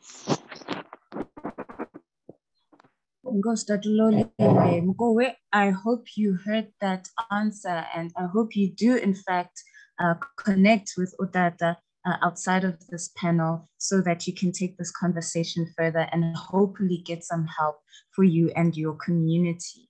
All right, I don't see any hands at the moment, so I'll go back to the chat. We have a question here from Jeff Sheshete in the Free State. And he asks, how does the House suggest we move about the fact that people are at a point where they have lost the urge and interest to fight for the right to land, especially since the government is not interested in developing its people? Does the youth have the capacity to impact how land redistribution is coordinated? All right, I'm going to assume that this question is being posed to the panel in its entirety. So, panel, how do we move? It seems that people have lost the urge and interest to fight. Is there a sense of apathy? And specifically, does the youth have the capacity to impact how land redistribution is coordinated? I think I'm going to start with Memokone on this one, just because there is a specific point around redistribution, and then we'll follow on with the rest of the panel members. Memokone?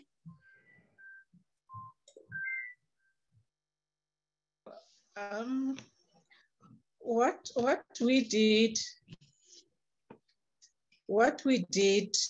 Haribona Patubaluza interest.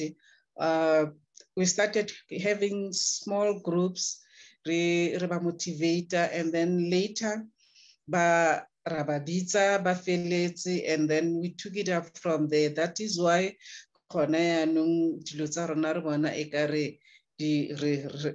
they're coming up, especially youth. They just realized they were deceived, because Makosi take advantage of the respect that Patu Baba Fayon.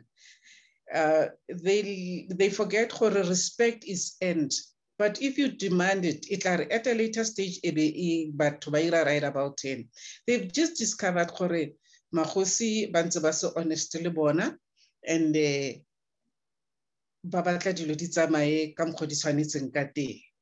thank you. It's very important that people know the actual reality of their experience. And it's quite key that you say that the youth actually became more involved once they realized that they were being deceived by these so-called leaders who are clearly not acting in their interests.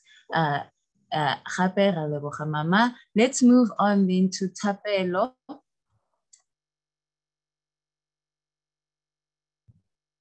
So Tapelo, maybe for your benefit, I'll just quickly repeat. How do you suggest that we move around this point around apathy?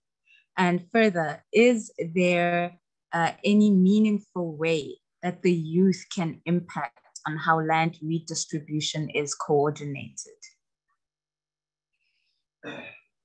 Yes, thank you very much. I think one of the things has been the fact that when you are faced with repression, when you are faced with a capitalist state that is prepared to do whatever it can to protect what they have stolen from us and taken from our forefather, you tend to give up. It's not easy when you have lost 23 activists in the fight for land and expect that a lot of people will join that struggle. People, not everyone will be there. So I think it's very important that our young people who are misled and are called born frees when they do not have land access are told about the history of this possession, how this land was taken from us. There are people who are made to believe that those who are fighting for land do not have, their reason for it is not justified. And I think young people should be brought into the picture, and they must understand why they are landless today and why there is a need for us to fight for land at this point in time. And I think for us as a movement, I think the reason why we have grown is because we have taken people to actually own the struggle, so that young people question why, for instance, there is apartheid spatial planning, why people are being removed from the suburbs because they have built shacks, why are we living under impoverished lives when others are actually living in estates and price of the estates, removes the poor from the cities and all these prime land.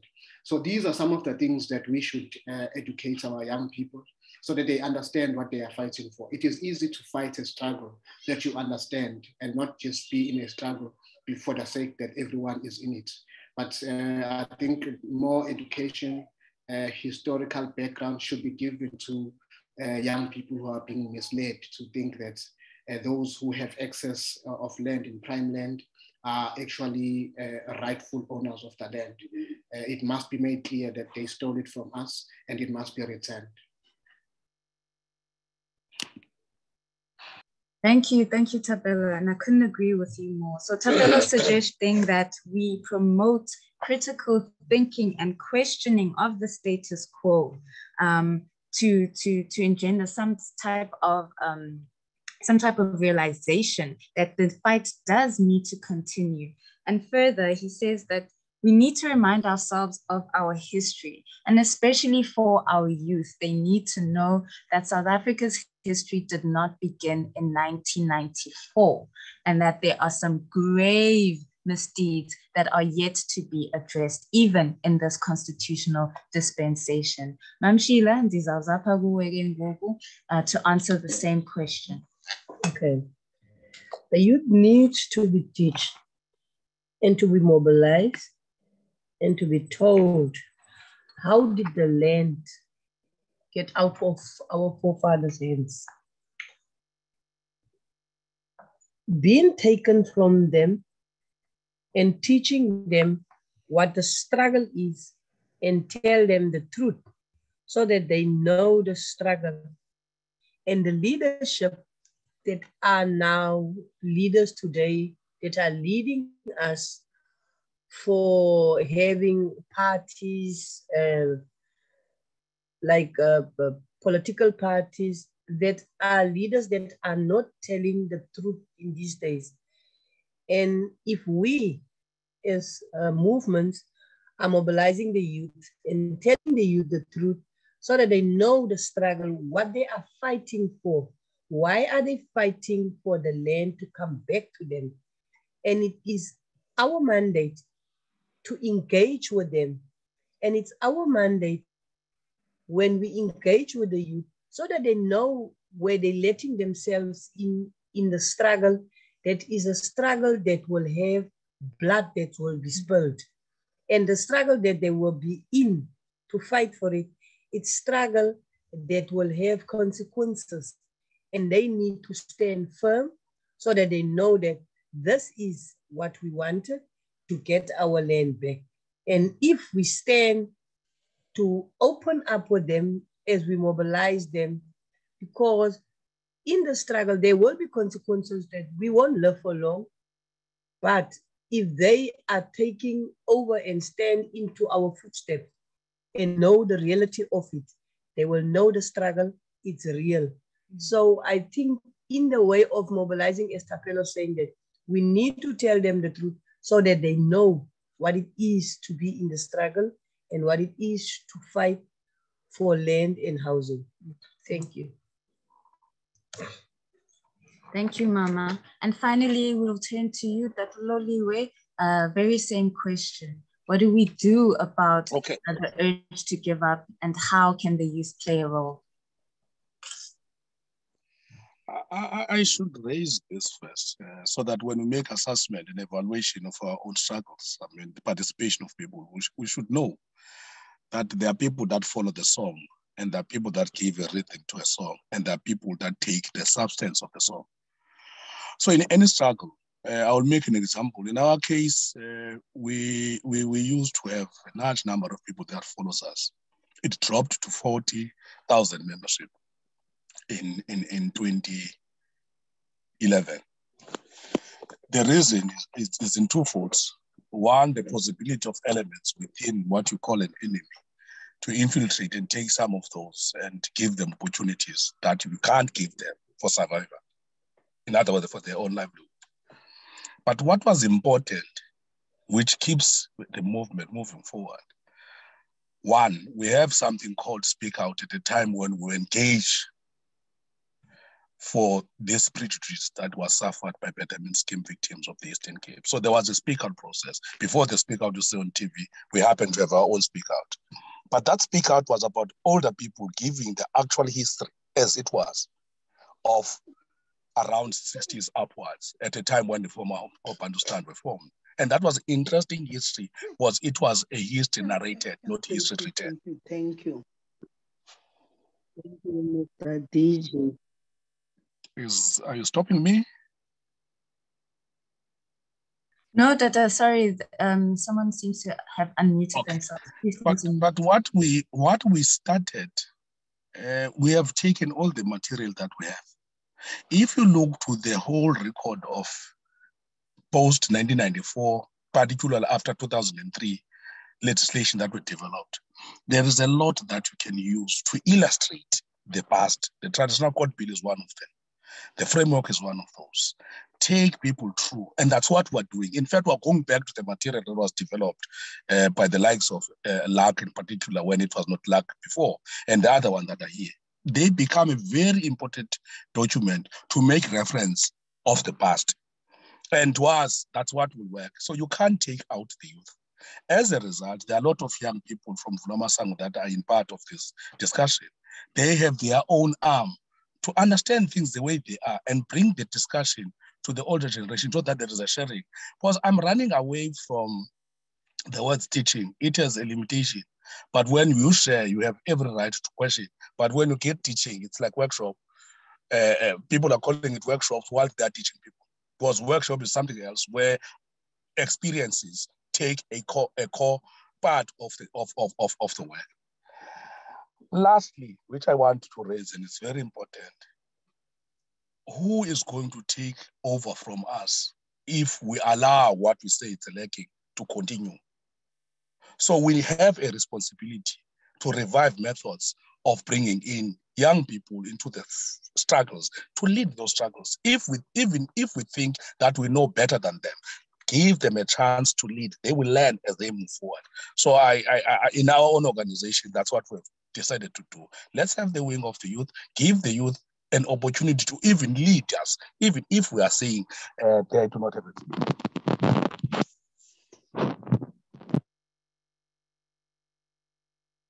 Inkosi Tata, Sivile Nyan.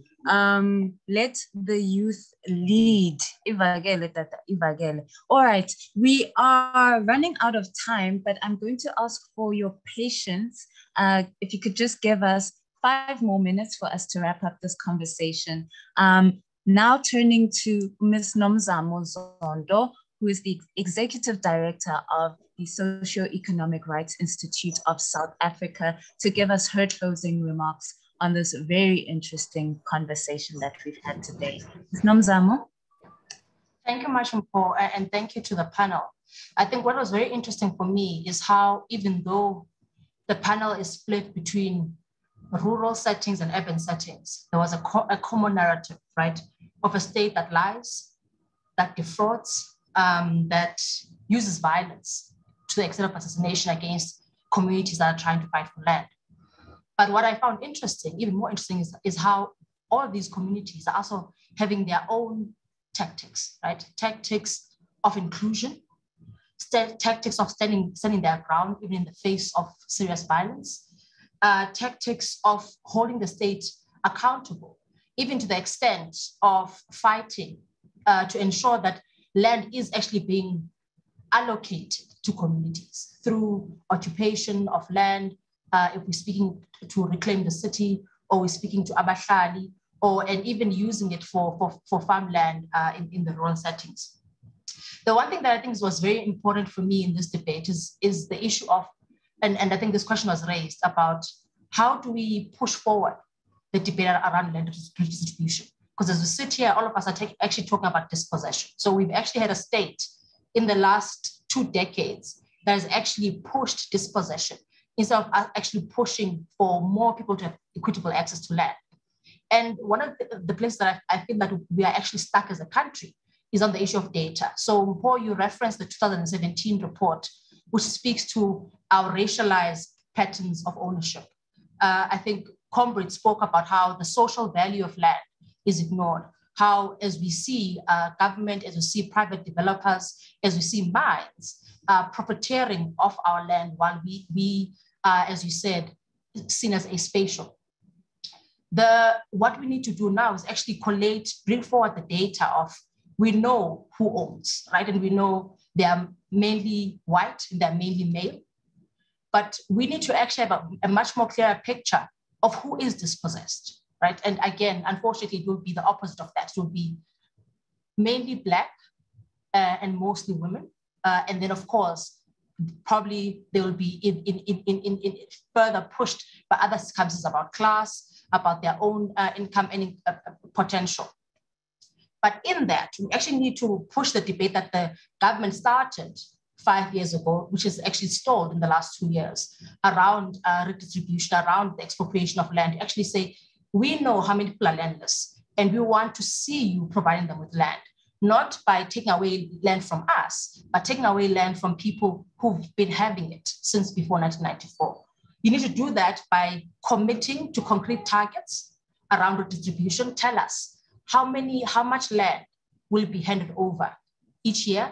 Tell us how many landless people do you intend to reach in the next, so that we have a plan for the next 5 to 10 years that it actually push us towards the redistribution of land in this country.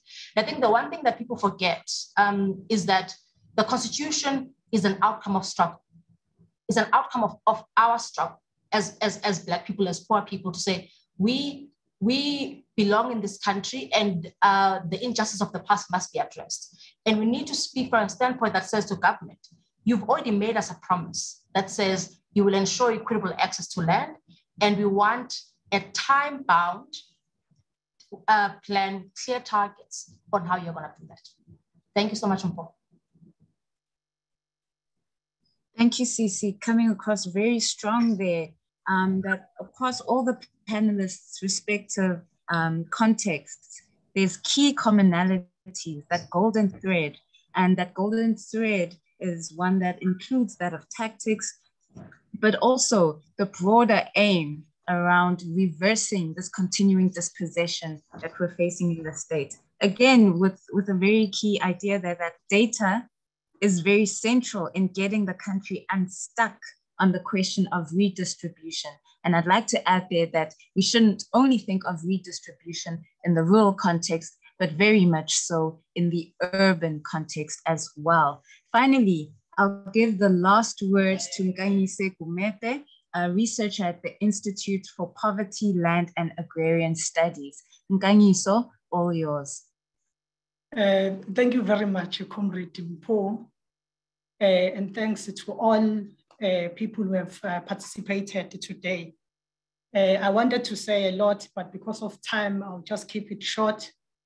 From the discussions, it is clear that the state is abdicating its duties and people are claiming their right. They are organizing outside of the state, and the state and political parties are failing to center people in the issues of access to land.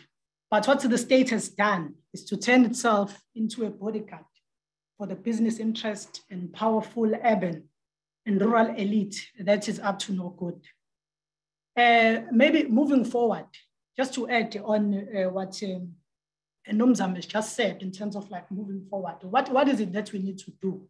It is clear from these discussions that we need more solidarity between land movements, academics, activists, lawyers, and the public at large. But people have to continue to organize themselves outside of the state. And we also have to continue to engage policymakers robustly. We need to make sure that we make noise as much as possible, be part of those processes, and make it known if people are being excluded. We need more collaborative effort where, for instance, the academics engage in meaningful research that promote alternatives that are driven by locals. And those who are perpetuating violence against activists must be held accountable. And we need to follow up on their cases, make noise as much as we can so that those cases are prioritized. Litigation has to go on as well. And we have to build on cases, on the wins that we have secured through litigation and try to keep those cases alive.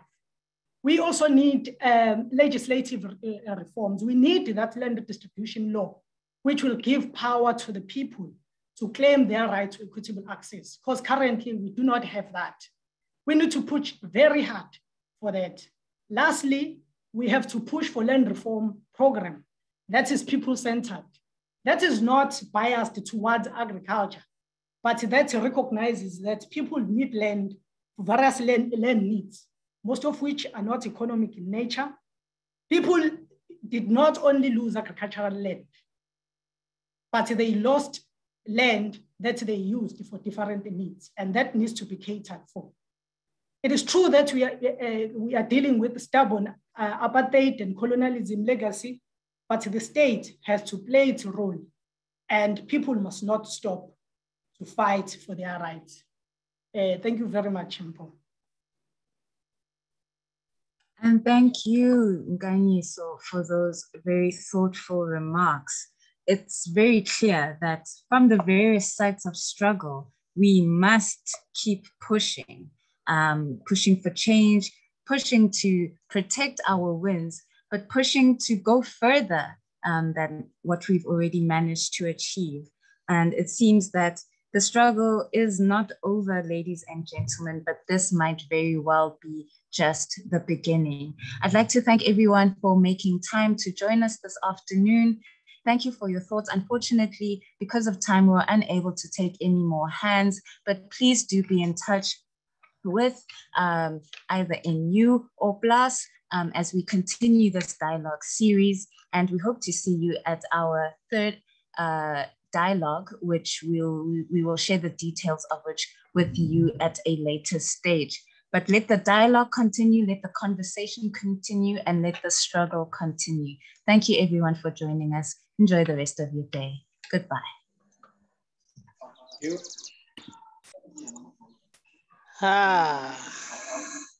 Okay, bye-bye, guys. Bye.